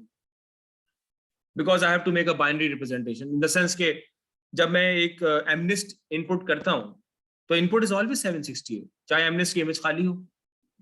So therefore quantify all the states in this way कि I create a vector जिसकी length जो है equal to the length of the states है. जो स्टेट उस वक्त एक्टिव होगी वो 1 होगा, बाकी सब 0 होंगे. एक रिप्रेजेंटेशन तो ये है. दूसरी रिप्रेजेंटेशन उन्होंने कहा है कि we have a function which is like phi, a function, sorry, phi function is I think something like that, right? Function phi जो आपकी स्टेट है आप इसको दें and it is going to output something like this or a serialization or something like this, a representation. तो I don't know कि इसमें से अभी जो कहते हैं ना राजे बात क्या है, ठीक है, ज्यादा ज्यादा वेल नोन चीज कौन सी है मुझे मालूम नहीं है, लेकिन हम इसको इस तरह ले सकते हैं कि just assume the state is a binary vector. सही है, ये नहीं है कि एक पर्टिकुलर स्टेट इनपुट पे जा रही है, सारी स्टेट्स इनपुट पे जाती हैं, जो ऑन है उस वक्त आप उसको बंद कर दें। सही है। अब स्टेट की रिप्रेजेंटेशन क्या होगी, दैट कुड बी कॉम्प्लिकेटेड। 768 की स्टेट हो सकती है, ठीक है, तो उस केस में अगर आप कहते हैं कि भाई ये रिप्रेजेंटेशन मुझे नहीं पता चल रही है, तो ठीक है, आप इनपुट में 768 कर दें, 768 कर दें। आप उस तरह करें जैसे नॉर्मल न्यूरल नेटवर्क में होता है कि एक स्टेट एक वक्त में देते रहे, वो भी हो सकता है। ये वाली कहानी भी हो सकती है जिसमें 768 इनपुट्स आपके पास आ रही हैं एक वेक्टर के अंदर, ठीक है। और you can also have this function जो कि मैप करता है। तो स्टेट की एग्जैक्ट रिप्रेजेंटेशन क्या होगी, उसमें मुझे डिफरेंट बातें मिली हैं, तो प्रेजेंटेशन में क्या लिखा है वो मैं आपको बता देता हूँ, ठीक है। लेकिन ये बस आप याद रखें कि state has to be somehow formalized, it's not the default state जो कि हम इस्तेमाल करते आ रहे हैं, ठीक है। So the state has to be mapped to some sort of go through some transformation. एक तो requirement, this is a requirement, ठीक है। The other requirement is कि all the rewards need to be normalized, standardized in the range -1 to 1. जो भी reward मिलेगा state action pair पे, जो भी अब ये स्टेट एक्शन पेयर तो मैंने बताया नहीं, अभी तो मैं सिर्फ न्यूरल नेटवर्क की बात कर रहा हूँ। क्यू लर्निंग अभी अलग चल रही है इसके बाद, ठीक है। State action pair you are going to take देखिए इनपुट स्टेट आई है ना, हाउ इट विल हैपन के I input a state, inside the state the output is going to be what, the Q values of that state. I am going to select the maximum one.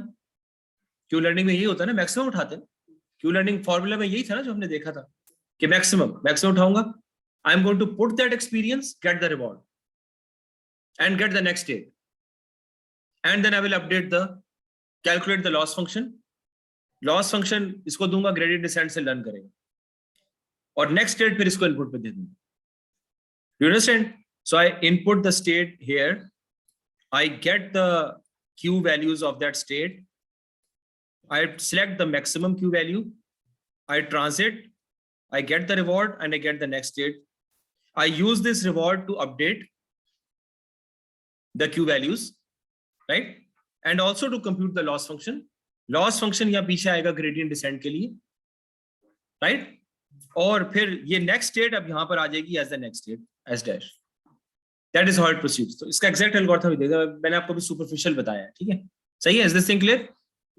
So loss function is the important thing जो कि मुझे देखनी है, loss function मैं कैसे define कर रहा हूँ, तो उसकी हम देख लेते हैं। Basic idea जो है वो मैंने आपके सामने बता दिया। So one requirement is the input state has to be transformed, it has to be some standard way. अच्छा, दूसरा क्या है? The rewards all have to be standardized. Min max scaling कर लें या कोई भी transform z transform कर लें, whatever.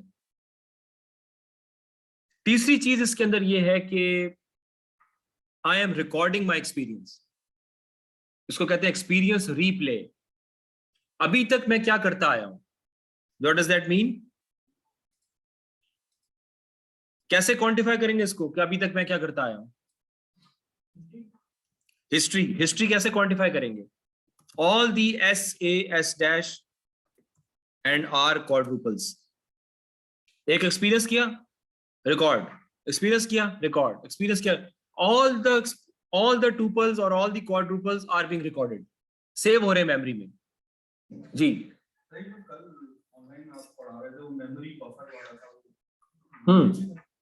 आ रहा है, उसकी तफसील आ रही, आगे तफसील आ रही, ठीक है।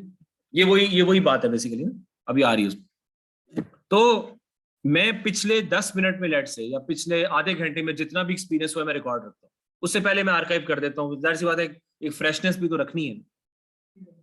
तो मैं I maintain a record of my previous experiences, ये मैं आई मेंटेन द रिकॉर्ड, और उस रिकॉर्ड के अंदर I will use that record to sample, I will sample from this to update my Q values, I will sample the update my. इसका algorithm अभी देख लेते हैं, लेकिन 3 चीजें हो गई। Input state has to be formalized through some function, the rewards have to be standardized, I also have to record the experience.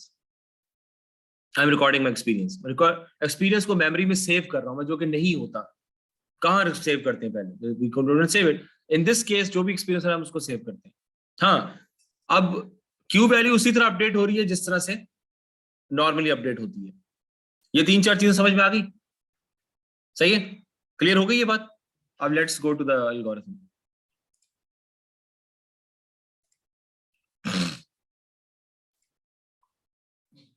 These are the, we're talking about the deep Q network. ये हम बात कर चुके हैं। Epsilon greedy policy भी हम बात कर चुके हैं। इनपुट पे स्टेट होगी, आउटपुट पे सारी की सारी जो स्टेट की पॉसिबल क्यू वैल्यूज हैं वो आ जाएंगी, उसमें से आप मैक्सिमम सिलेक्ट करके आगे अपने अपडेट्स करते रहेंगे। ठीक है, इनको हमने ये सिखाना है कि तुमने आइडियल कन्वर्ज्ड क्यू वैल्यूज, इसका काम यही है बस। You have to converge on the Q values ताकि मैं उसको इस्तेमाल करके अपना काम करता हूँ। Now let's see how things happen. Obviously मुझे weights अपडेट करने through a loss function, ठीक है? तो ये वो वाली मिसाल है कि I have n possible states. जो भी स्टेट जिस वक्त आएगी वो उस वक्त ऑन हो जाएगी, बाकी सब ऑफ हो जाएंगी। And at the output I have those Q values. Obviously ये मैं आपको बता चुका हूँ, Q networks, that's called a Q network, ठीक है? The state, अब इनके मुताबिक the state is a sequence of actions and observations.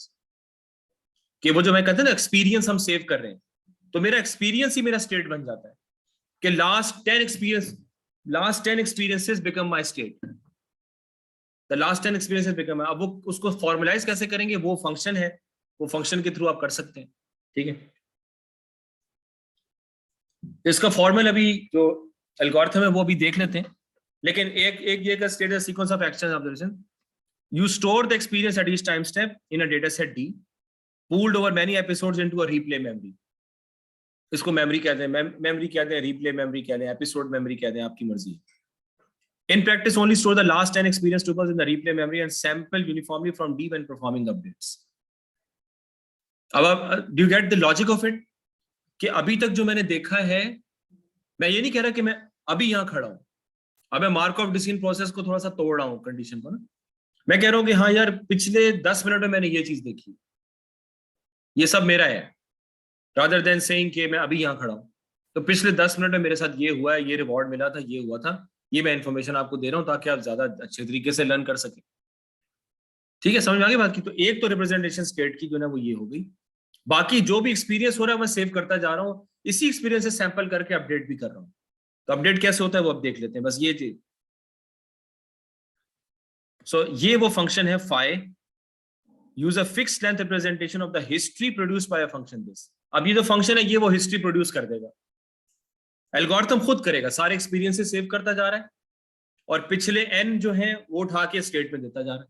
जाहिर सी बात है वो अपडेट हो रहा है तो लेटेस्ट स्टेट तो आएगी और उससे पिछली आती चली जाएगी।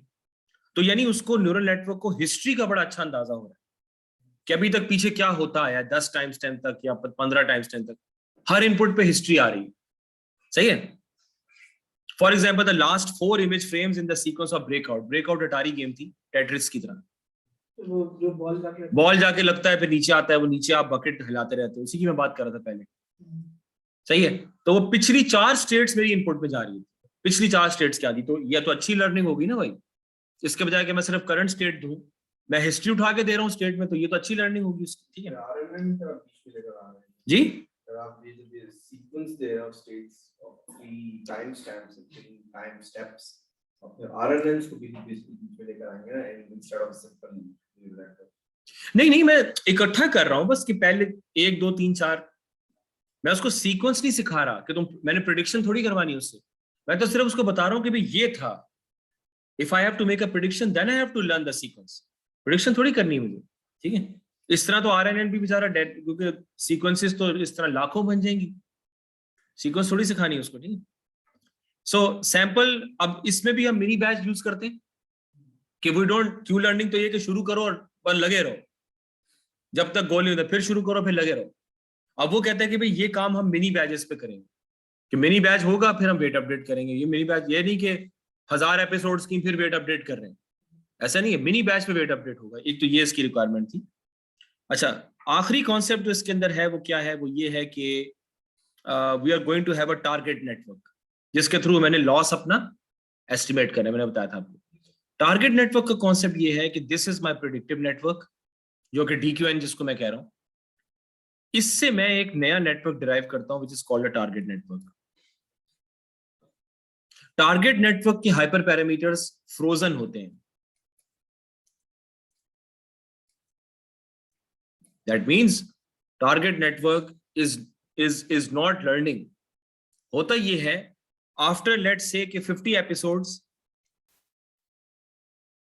आई टेक द वैल्यूज, जो भी ये न्यूरल नेटवर्क मुझे तमाम स्टेट्स की क्यू वैल्यूज दे रहा है, उसके एवज में मैं करता ये हूं कि बेसिकली मैं इसकी हाइपर पैरामीटर्स उठाता हूं, ठीक है, और इसको यहां पे कॉपी कर देता हूं, और ये मेरा टारगेट नेटवर्क बन जाता है। अब इसकी क्या लॉजिक है? one step back, well basically it's अच्छा, पहले मुझे बताएं कि मैं यहां पे मैं why can't I have the label here? पहले मुझे इसका जवाब दो। so इससे labels are होता क्या है, ये भी नहीं पता। So इसके Target अंदर भाई के बाद होता है ये यार। आउटपुट आ रहा है ना, क्यू वैल्यूज आउटपुट पे आ रही हैं, तो टारगेट क्यू वैल्यूज में यहां पे क्यों नहीं दे सकता? तो डिटरमिन ही नहीं है, हमें पता ही नहीं क्यू वैल्यूज हमें पता ही नहीं है, टारगेट कहां से आएंगी? ऐसे ही है ना। तो क्यू वैल्यूज की एक्चुअल एस्टिमेशन निकालने के लिए, एक्चुअल का एस्टिमेशन है, एस्टिमेशन एक्चुअल थोड़ी है, एस्टिमेशन निकालने के लिए हमने कहा कि भाई एक अलग न्यूरल नेटवर्क बना दो और करो ये कि हर 50 या 100 एपिसोड्स के बाद इसके वेट्स उस वेट्स पे ट्रांसफर कर दो। अब उन वेट्स को इस्तेमाल करके जो वैल्यूज आउटपुट पे आती हैं वो मेरी टारगेट। तो ये काम मैं यहां क्यों नहीं कर सकता? इसलिए नहीं कर सकता क्योंकि यहां तो वेट्स मेरे हर बैच के बाद अपडेट हो रहे हैं भाई, तो टारगेट यू हो रहा है, टारगेट थोड़ी चेंज हो सकता है भाई। टारगेट कम से कम 500 एपिसोड्स के लिए टारगेट तो कंफर्म करो, एक पक्का टारगेट रखो ना। हाँ, 500 एपिसोड्स के बाद मैं टारगेट को भी चेंज कर सकता हूँ, लेकिन ये थोड़ी है कि हर बैच के बाद टारगेट बदल रहा है। तो हर बैच के आउटपुट को मैं टारगेट नहीं बना सकता, बिकॉज टारगेट इज स्टेशनरी, आपकी जो एक्चुअल वैल्यूज चेंज थोड़ी होती हैं। तो यहां पर हमने कहा कि भाई इसका शॉर्टकट ये है कि आप एक अलग नेटवर्क ट्रेन कर लें, वेट्स आप इसी नेटवर्क के इस्तेमाल करें, after every hundreds of iteration यहां से वेट उठा के उसमें डालें, और फिर आउटपुट पे जो उसकी QS वैल्यूज आती हैं वो आप एज अ टारगेट अगले तक के लिए अज्यूम करें। जब तक कि अगली बार हम इसको अपडेट नहीं कर सकते तो वो सारी एपिसोड्स का टारगेट है। तो अब कहानी क्या होगी? आई स्टार्ट फ्रॉम 0, एपिसोड 0, उस वक्त मैंने यहाँ पे कुछ रैंडम इनिशियलाइजेशन कर दी। 600 एपिसोड्स के बाद मैंने टारगेट नेटवर्क को अपडेट किया, ठीक है, और यहां तक मेरा टारगेट क्या था, वो रैंडम वैल्यूज थी।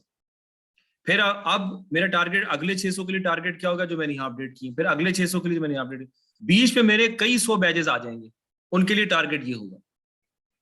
Is this clear? तो ये टारगेट नेटवर्क का ये कॉन्सेप्ट है, इसके अलावा फिलहाल कोई सोल्यूशन नहीं है, मे बी इनोवेटिव सोल्यूशन कुछ और बन जाए। बस ये 3-4 चीजें थी। अब इसका एल्गोरिथम जल्दी जल्दी देख लेते हैं। चलिए ये मुझे समझा दें आप। तो ये तो क्यू वाले ही इंतहाई बच्चों वाली चीज है यार, मैक्स माइनस वो क्यू ये प्रेडिक्टिव नेट। अच्छा, इसमें प्रेडिक्टिव नेटवर्क का कौन सा है? प्रेडिक्टेड वाले का, जो ऐसा लेफ्ट वाला ये प्रेडिक्टिव प्रेडिक्ट जो किया है आपने। सर वो नेक्स्ट और क्या होता है? एक्चुअल माइनस प्रेडिक्टेड होता है, प्रेडिक्टेड माइनस एक्चुअल होता है। सर यही है ना predict- ये टारगेट नेटवर्क है भाई, ये है प्रेडिक्टेड।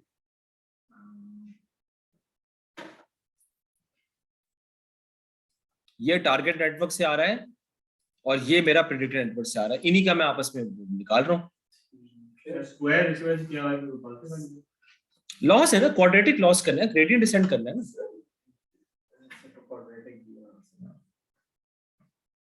भाई। एक्चुअल माइनस प्रेडिक्टेड भावना था, तो ये टारगेट नेटवर्क से आ रहा है। अगर आप ये टारगेट नेटवर्क से ना करें तो ये चीजें चेंज होती रहेंगी, स्टेशनरी रहेगा। अगर आप एक ही नेटवर्क रखें तो एक नेटवर्क हम नहीं रख सकते, बस ये चीज है।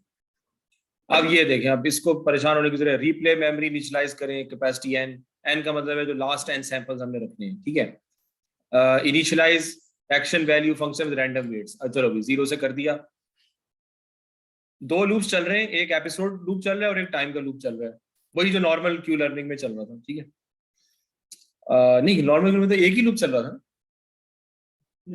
एक ही लूप चल रहा था। बाहर देखते हैं क्या होता है। इंटरनल रिकॉर्ड क्या है जब वो मैच रिटर्न करना है। नहीं, उसमें तो नहीं था ये, उसमें तो ये नहीं था। अच्छा, चले अब, अच्छा ये क्या है प्री प्रोसेस सीक्वेंस, शाबाश जल्दी जल्दी बताएं।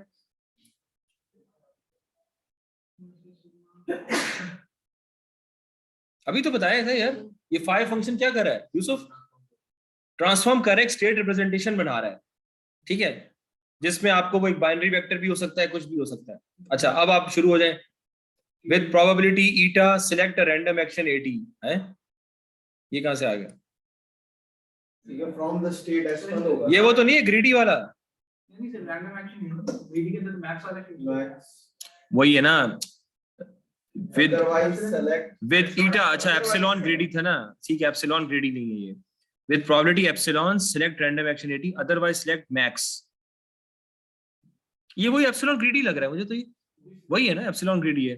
तो एप्सिलॉन के साथ आप रैंडम सिलेक्ट करें, 1 माइनस एप्सिलॉन के साथ आप ग्रीडी सिलेक्ट करें, सही है। तो हम ये कर सकते हैं, शुरू में हम ग्रीडी हो तो एप्सिलॉन की वैल्यू हम कम कर देंगे, और जैसे जैसे लर्निंग बढ़ती जाएगी तो एप्सिलॉन की वैल्यू हम टाइम के साथ साथ बढ़ाते रहेंगे।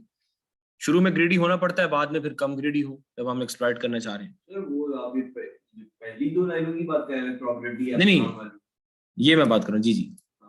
सर इसका मतलब मुझे जो सिंपल है कि आपने एप्सिलॉन आपके साथ है, आप बोल रहे हैं या तो मैं उस एप्सिलॉन की बेस पे जो भी मतलब मैं प्रेडिक्ट आता है प्रोबेबिलिटी ऑफ चूजिंग, आइदर मैं रैंडम एक्शन ले लूंगा फ्रॉम दैट पर्टिकुलर स्टेट या मैं मैक्सिमम ले लूंगा। मतलब इसमें कोई मुश्किल चीज है ही नहीं, बहुत स्ट्रेट फॉरवर्ड है मेरे हिसाब से। बोले हाँ कि ये अभी भी हम अच्छा चले, इस्तेमाल करेंगे, हाँ लेकिन ये बस मुझे बताएं कि ये चीज कहाँ पर है न्यूरल नेटवर्क के हिसाब से, ये चीज कहाँ पड़ी हुई है? भाई हम तो DQN की बात करें ना, तो ये कहाँ पे कहाँ से आ रहा है ये? तो ये तो ये हमने इनपुट जो हमारा से पहले पहला वाला नेटवर्क है ना जिसके ऊपर हाँ, हाँ। ये उसकी आउटपुट पे हो रहा है ना काम। आपने x1 जो है स्टेट इंफॉर्मेशन दे दी, न्यूरल नेटवर्क से गुजरे, रैंडम वेट्स इनिशियलाइज हैं, उसने आउटपुट निकाली। अब ये उस आउटपुट की बात कर रहे हैं, उस आउटपुट पे क्यू वैल्यूज आ रही ना सारी उस स्टेट की। अब उसमें से कह रहा है कि उन क्यू वैल्यूज में से आप ये वाला मामला करें। अच्छा अब ये उठा दी, मैंने आपसे कहा था ना कि क्यू वैल्यू हम वहां से सिलेक्ट करके न्यूरल नेटवर्क के आउटपुट से आगे उसको इस्तेमाल करेंगे। अच्छा ये हो गई। अब क्या कह रहे हैं, उस एक्शन जो आपने सिलेक्ट किया उसको एग्जीक्यूट करें, रिवॉर्ड लें, ताकि नेक्स्ट स्टेट पता चले। नेक्स्ट स्टेट आपकी आ गई xt+1 आ गई। सेट अच्छा वो x इन्होंने बेसिकली, हाँ तो वो स्टेट ऐसी है, उन्होंने x को उसमें मर्ज किया है। इमेज xt+1 है ना, इमेज के बेस पे चल रहे हैं। st+1 इक्वल्स टू st, अगली स्टेट st+1 हो गई। ये क्या कह रहे हैं? सर इसने नेक्स्ट स्टेट में ना करंट स्टेट हाँ, ये image कहाँ से आ गया? मैं भी ये सोच रहा हूँ। और इमेज कौन सी अप्लाई की है, पूरा एक एज सिंगल स्टेट इन्होंने डिफाइन किया हुआ है। हाँ ये इमेज असल में ये है, ये पूरा सीक्वेंस जो है ना। सर एनवायरनमेंट को इमेज कहा हुआ है। हाँ ये मेरा ख्याल में यहाँ उन्होंने लिखा हुआ है x1 a1 x ऑब्जर्वेशन है, st जो है ना वो सेट ऑफ ऑब्जर्वेशन है ना। तो अब यहाँ पर भी वो ये कर रहा है कि st+1 क्या बना रहा है, वो करंट स्टेट एक्शन जो उसमें लिया था, और नेक्स्ट जो ऑब्जर्वेशन आपने की है वो अब मेरी करंट स्टेट होगी। और फिर आप उसका प्री प्रोसेस बना, अब ये न्यूरल नेटवर्क के इनपुट पे जाएगा, जी सर। न्यूरल नेटवर्क के इनपुट जाएगा, ठीक है। और फिर ऑब्वियसली ट्रांजिशन तो आपने रिप्ले बफर में डालनी है, वो आपने डाल दी। अच्छा अब क्या हुआ, आउटपुट आई, मैंने एमुलेट किया, लेकिन अभी तक मैंने अपडेट कुछ नहीं किया। Sample random mini batch of transitions from D, हाय इसको समझे भाई, इसको समझे। स्टेट थी, न्यूरल नेटवर्क पे इनपुट किया, आउटपुट पे क्यू वैल्यूज आई, उसमें से आपने एक एक्शन लिया, एक्शन का एमुलेटर दिया, रिवॉर्ड लिया, एक्सपीरियंस स्टेट किया, उसके हिसाब से नई स्टेट बना के न्यूरल नेटवर्क को दे दी। अब आप फिर भी वहां खड़े हैं, आपके पास रिवॉर्ड तो आया है ना, रिवॉर्ड को इस्तेमाल तो करना है। अब क्या हो रहा है, रिवॉर्ड कैसे इस्तेमाल हो रहा है, sample a random mini batch of transition, जो डी है बफर है, उसमें क्या करें, उसमें से कुछ मिनी बैच रैंडमली सैंपल करें, एक मिनी बैच निकालें उसके अंदर से, ठीक है। लेट से आपने 26 ट्रांजैक्शंस निकाल ली। सेट yj क्या चीज है, the target, equals to rj for terminal x epsilon j+1, otherwise set yj equals to this for non terminal j+1। अगर ये जो सिग्मा है ये टर्मिनल स्टेट है, तो आप उसकी जो y है टारगेट वैल्यू उस Q action state action pair की वो r सेट कर दें, अदरवाइज वो नीचे वाली सेट कर। फिर टर्मिनल स्टेट पे तो RJ होगा ना, बस टर्मिनल स्टेट पे हमने कोई लर्न थोड़ी करना है। टर्मिनल स्टेट को हमने क्या अपडेट कर, टर्मिनल स्टेट तो मैं कहीं जा ही नहीं सकता। अगर वो टर्मिनल स्टेट है तो एज इट इज वो रिवॉर्ड टारगेट वैल्यू पे डाल दें, अगर नहीं है तो टारगेट वैल्यू फिर आपको। अब देखिए ये क्या यहाँ पे क्या हो रहा है, here I am actually updating the target network. ये टारगेट नेटवर्क को अपडेट कर रहा है। मेरी बात समझ में आ रही है? ये जो y देखें ना, y अपडेट करे ना, y क्या चीज है, y is the true value. तो जब भी मेरा एक एक्सपीरियंस होगा मैं रिप्ले बफर से कुछ ट्रांजिशन सैंपल करूंगा और उनका जो टारगेट वैल्यू उसको अपडेट कर दूंगा।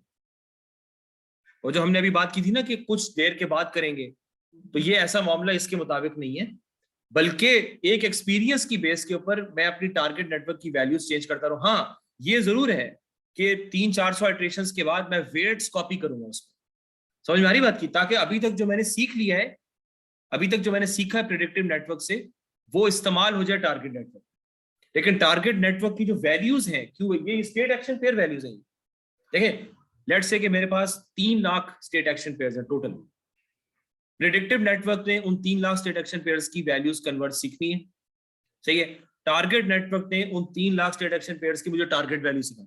तो टारगेट नेटवर्क तो मैंने खुद बनाया है ना अपना, तो मुझे उनकी वैल्यूज को अपडेट भी करना है। तो ये है कि मैं इस्तेमाल कर रहा हूं अपने ट्रू वैल्यूज को अपडेट, क्योंकि मेरा असल काम तो न्यूरल नेटवर्क का है। तो यहां पे मैं टारगेट नेटवर्क को इस्तेमाल कर रहा हूं अपने एक्चुअल लेबल्स को अपडेट करने के लिए based on a single experience. तो हर एक्सपीरियंस के बाद मेरा टारगेट वैल्यूज अपडेट होती हैं उन रैंडम ट्रांजिशंस की जो मैंने रिप्ले बफर से सॉर्ट की। सही है? समझ में आ रही बात की? जैसे क्लियर? और उसके बाद मैंने अपना टारगेट अपडेट कर लिया, अब मैं अपना लॉस फंक्शन निकालता हूं आराम से। लॉस फंक्शन के लिए एक्चुअल वैल्यूज मेरे पास हैं क्योंकि टारगेट नेटवर्क मैंने अलग मेंटेन किया हुआ है, और फिर ये वो वैल्यूज है जो कि एक्चुअली अभी ऑकर की है। ये जो अभी जो स्टेट एक्शन पेयर ऑकर किया ये उसकी क्यू वैल्यू है जो मैंने सिलेक्ट की थी न्यूरल नेटवर्क के आउटपुट के ऊपर। इन दोनों का मैं वो निकाल, ये तो लॉस हो गया ना, ये तो न्यूरल प्रेडिक्टिव नेटवर्क का आउटपुट हो गया और ये मेरा टारगेट वैल्यू हो गई। This is the state action value, this is also state action, same. बस इन दोनों का भी तुमने मुझे ये दिया है अल्फा आईजे में क्या होना चाहिए वो ये मुझे बता रहा है, क्यू वैल्यू ये होनी चाहिए। इन दोनों का लॉस निकाला, ग्रेडियंट डिसेंड कर लिया। तो अब आप अगर ओवरऑल अगर आप देखिए कि यहाँ पर हो क्या रहा है, हो ये रहा है कि whenever you have one experience, जब भी आपके पास एक एक्सपीरियंस होगा उस एक्सपीरियंस से हम अपने एक्चुअल लेवल्स भी अपडेट करें और उन एक्चुअल लेवल्स को लॉस फंक्शन में निकाल के ग्रेडियंट डिसेंट से अपडेट करें। तो हम बता रहे हैं कि भाई टारगेट, देखिए ये है तो शॉर्टकट कि यार ये क्या बात हुई, टारगेट तो हमने खुद बनाया भाई, लेकिन हमारी अप्रोच भी तो आप देखें ना, हम अपने टारगेट नेटवर्क को कुछ आइट्रेशंस के बाद वेट ट्रांसफर लर्निंग करके अपडेट करें, क्योंकि प्रेडिक्टेड नेटवर्क जो है ना वो ज्यादा अच्छी परफॉर्मेंस दे रहा है। Predicted network is performing much better क्योंकि आप तो उसको रेगुलरली अपडेट कर रहे हो ना स्टोकेस्टिक ग्रेडियंट डिसेंट के थ्रू। तो उसके वेट्स हम इस्तेमाल कर लेते हैं कि तुम सीखे हुए हो, तुम असल चीज तो तुम सीख रहे हो। अपडेट किस तरह करना है वो एक्सपीरियंस की बेस पे मैं खुद अपडेट करूंगा, लेकिन जो वेट्स हैं वो तुमने मुझे देंगे। हर 300-400 इटरेशन का वेट्स वहां से आ जाएंगे, बाकी जो एक्चुअल टारगेट वैल्यूज है वो यहाँ इस तरह अपडेट होती रहेंगी। तो हर एक्सपीरियंस के बाद टारगेट्स अपडेट हुए, लॉस कंप्यूट हुआ, स्टोकेस्टिक ग्रेडियंट डिसेंट हुआ। तो ये बेसिकली ये मॉडल है जो कि आपका जो है, तो इसको आपने याद रखना है। अब आप अपने पेन वगैरह निकाल लें। It was previously thought that the combination of simple online RL with deep learners was fundamentally unstable. The sequence of observed data encountered by an online RL agent is non-stationary and online updates are strongly correlated. वही बात है कि आपस में अगर updates correlated होंगे, देखिए हम ये क्यों कर रहे हैं सैम्पलिंग, रैंडम सैम्पलिंग क्यों कर रहे हैं, क्योंकि जो बिल्कुल साथ के अपडेट्स हैं ना वो आपस में कोरिलेटेड होते हैं, थोड़ा अपडेट होता है ना, इसलिए हमने कहा भाई तुम अपने रिप्ले बफर से रैंडम सैम्पलिंग कर लो ताकि कुछ कोरिलेशंस हमारे कम हो। ठीक है? The technique of DQN is stable because it stores the agent's data in experience replay memory. ये देखें, so that it can be randomly sampled. अगर आप रैंडम से आपके के पिछली 10 उठा लो, स्टेट में तो ठीक है, स्टेट हम तो अपडेट की बात करें, तो अगर मैं करीब के अपडेट करूंगा तो इतना अपडेट होगा नहीं उसमें, क्योंकि वो वैल्यूज इतनी करीब है कि उसको अपडेट करना पता ही नहीं चलेगा। तो कहते हैं रैंडमली किसको करो, रैंडमली करते हैं। तो एक्सपीरियंस रैंडमनेस है aggregating over memory reduces non stationarity and decorrelates updates but limits the methods to off policy RL algorithms. तो ऑफ पॉलिसी पे हम ऑन पॉलिसी नहीं कर सकते, ऑफ पॉलिसी हमें इससे कोई गर्ज नहीं है। Experience replay updates use more memory and computation for real interaction than online updates and require off policy learning algorithms that can update from data generated by an older policy. ये तो हर उसके यहाँ से मैं आपको थोड़ा सा एक और चीज दिखा देता हूँ।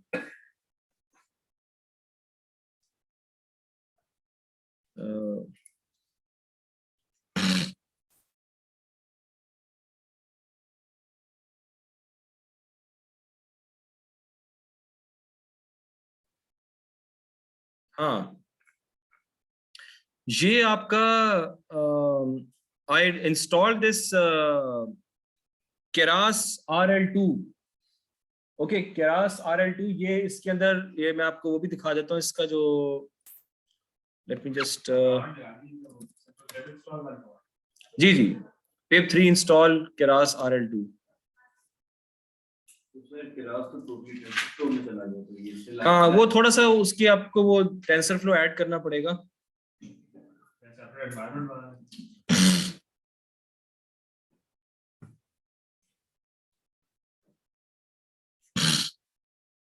बिंग इस्तेमाल करना पड़ रहा है अनफॉर्चुनेटली यार।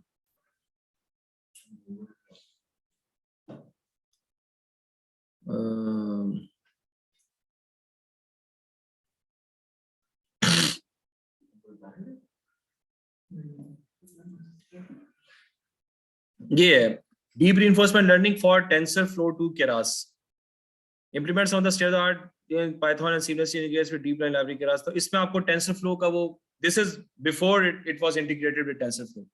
तो इसकी जो कुछ डिफॉल्ट पाइथन फाइल्स में आपको TensorFlow जाके ऐड करना पड़ेगा इंपोर्ट फाइल्स में बस, और इसमें कोई नहीं है। It works with GEM out of the box, जिसमें evaluating and playing around with different algorithms is easy। तो अभी तक इसमें ये है DQN, double DQN, DPG। Unfortunately मैं आपको ये नहीं पढ़ा सका, पॉलिसी ग्रेडियंट ML2 वालों ने पढ़ लिया होगा। दिस इज ऑल्सो, ये दो एल्गोरिथम इस वक्त सरे फहरिस्त हैं, पॉलिसी ग्रेडियंट और DQN। अगर आपने अपनी रिसर्च वगैरह में इस्तेमाल करना है तो ये वो मेथड्स हैं जो कि आपको इस्तेमाल करने चाहिए। बाकी देखें डीप सारसा ये भी है, A3C भी है, A3 से अदर एल्गोरिथम जो कि मशहूर है, आई थिंक इसको रीइंफोर्स कहते हैं मुझे याद।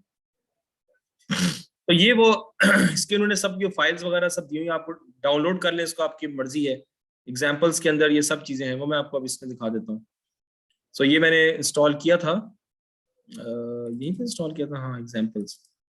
सो these are some of the cart pole वगैरह। तो इसको फिलहाल यहाँ पे चला के देख लेते हैं। तो ये वो है, ये थोड़ा सा अटक रहा था लेकिन खैर है, कोई मसला नहीं है। ये बस मैंने ये थोड़ा सा वो कार्ड पोल वाली चीज है ये। सो दिस तो अगर आपने प्ले करना है तो आप इसी से प्ले कीजिएगा, लेकिन जिम आपको पहले थोड़ा सा सीखना पड़ेगा if you want to make this as a. ये आपका वो सीक्वेंशियल आ गया, फ्लैट इनपुट शेप 1 है, डेंस 16 और डेंस, ये देखें ना, डेंस नंबर ऑफ एक्शंस और उसके बाद लीनियर। जितने पॉसिबल एक्शंस हैं उतने आउटपुट आपके न्यूरॉन्स होंगे, ठीक है। और रीलू बाकी तो एक ही लेयर उन्होंने लगाई हुई इसके अंदर, तो ज्यादा तो नहीं है इसमें। अब ये है policy epsilon ग्रेडी policy, starting policy जो है basically sequential memory 25,000 window length 1 model ये वो। इसके अंदर कुछ एरर्स आ रहे थे लेकिन वो अभी निकल गए हैं वो। हाँ, वो RL2 जब मैंने किया तो एरर गया है वो। विंडो लेंथ 1 है ये basically, window length 1 I think is corresponding with this input shape 1। इसके थोड़ा सा API वगैरह सही तरह पढ़नी पड़ेगी, मैंने पढ़ी नहीं है। इसको मैंने 2 किया था तो एरर दे रहा था। बहरहाल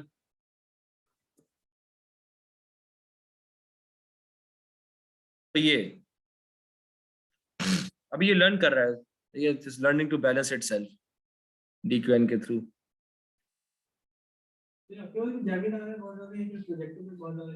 नहीं, जैकेट आ रहा है मेरे पास भी, जैकेट आ रहा है। असल में इसका वो सही तरह रेंडरिंग नहीं हो रही ना, मैंने इसको ट्यून किया नहीं। तो अभी देखें, अभी तो इसके लिए तो आपको 4-5 हफ्ते चाहिए इस पूरी चीज को सही तरह पढ़ाने के लिए। तो इस तरह तो 1-2 लेक्चर के अंदर सारा कवर किया। इनको ML2 वालों को भी यही पढ़ाया था, 1-2 लेक्चर ही बाकी बचे थे। इसके लिए तो पूरा कोर्स चाहिए RL के लिए, तो हम सिर्फ बेसिक लेवल पे आपको चीजें पढ़ा सकते हैं। या आपको शायद ही कोई पढ़ाया डीप रिइंफोर्समेंट लर्निंग, तो ये तो हमारी ML2 में स्टैट्स की तरह बेस अच्छी बन गई, कुछ चीजें हुई तो मुझे ये जल्दी समझ में आ गया, वरना तो ये इतनी झंझट है यार। आप खुद सोचें भाई, experience replay buffer, target network का अपडेट अलग हो रहा है, वहां अलग जा रहा है, बहुत झंझट। नहीं ये नहीं है, नहीं वो तो 2014 की किताब लिखी हुई है यार, उसके अंदर तो गैन्स भी सरसरा सा मेंशन किया हुआ है। रिसर्च टॉपिक से मेंशन हुआ। तो ये किधर से आपने पकड़ा है? ये तो सब, ये तो जिम का है, ओपन एआई जिम, ये तो गूगल सर्च से पकड़ा है सारा। ये हाँ, ये तो एक दो यूनिवर्सिटीज की स्लाइड्स डाउनलोड की थी डायरेक्टली, और कुछ ब्लॉग से उठाया है। एनालिटिक्स विद्या जो है ना, उसपे कुछ ब्लॉग्स अच्छी आती हैं, उसमें इंडियंस माशाल्लाह बड़ा काम कर रहे हैं यार, मैं उनको दाद देता हूँ, कुछ लोग बहुत अच्छी ब्लॉग्स लिखते हैं। और बाकी जो है ना वो डेटा साइंस सेंट्रल भी अच्छा है, मशीन लर्निंग मास्टरी भी है, ये 3 वेबसाइट्स हैं, इस पे अच्छा खासा मटेरियल आपको मिल जाता है गाइडेंस के लिए। लेकिन दिस इज इंटरेस्टिंग, ये बहुत इंटरेस्टिंग चीज है, इसको ई कॉमर्स में अगर आप करें ना फिर मजा आए। लर्न द पॉलिसी के यूजर से इंटरेक्ट किस तरह करना है, यूजर से इंटरेक्ट किस तरह करते हैं, इसकी पॉलिसी लर्न करो। अब देखें वो सीख गया है, बैलेंस करना सीख लिया उसने कार्ड पोल को, और ये ट्रेनिंग में है, दिस अभी ट्रेनिंग इसकी चल रही, this is training, this is not testing. अभी ये हैंग हो जाएगा क्योंकि उसको मैंने एनवायरनमेंट को सही तरह चेक नहीं किया हुआ। अगली बार इंशाल्लाह हम DL1 DL2 ऑफर करेंगे ना, तो फिर इस टॉपिक पे मैं खींचूंगा पूरे 1.5 महीना इंशाल्लाह ताला, अगर दे दिया उन्होंने कोर्स मुझे, हजरात ने, हमारे IBA के हजरात ने अगर कोर्स दे दिया मुझे DL1 DL2, बस सही तरह खींचूंगा इंशाल्लाह फिर, क्योंकि ये जिम एनवायरनमेंट जबरदस्त चीज है। ओपन एआई जो है ना, ओपन एआई की जो जिम है, हाँ वो असल में बस वो अटक गया, खत्म, नॉट रिस्पॉन्डिंग। असल में उसका मैंने जरा सेटिंग नहीं किया, आपको मैंने पहले ही बताया था कि इसमें कुछ गड़बड़ हो जाती है। तो बेसिकली आप जो भी चीज ट्राई हो, अगर आप रिसर्च में जाते हैं, रिसर्च में आपको एल्गोरिथम सिलेक्ट कोई मॉडिफाई करते हैं, तो सबसे पहले उसको कार्ट पोल एक्रोपॉड वगैरह भी ट्राई करके देखें, उसके बाद फिर आप अपने जो भी एप्लीकेशन उसमें कर लें। तो ये इसके आप देखें ना, ये बहुत सारे हैं, अटारी भी है, DQN का, अटारी पर सब फाइल बनाई, तो मैंने बस इसको कॉल करना है, इसको कॉल नहीं किया बस मैंने, इसके सब वो बने हुए हैं, क्या कहते हैं जो है ना एनवायरनमेंट्स, मेरा ख्याल में इसमें जिम के अंदर सारे बने हुए हैं। जिम में एनवायरनमेंट आ जाएगा, उसका आप इस्तेमाल कर लें, खत्म। जिम का एनवायरनमेंट लोग अपडेट करते जा रहे हैं, तो अब ये DQN का एनवायरनमेंट आ क्या हो गया यार, चले आप निकाल लें। अब ऑनलाइन वाले भी, ऑनलाइन वाले आप सबका 0 लगा दूं मैं? नहीं सर।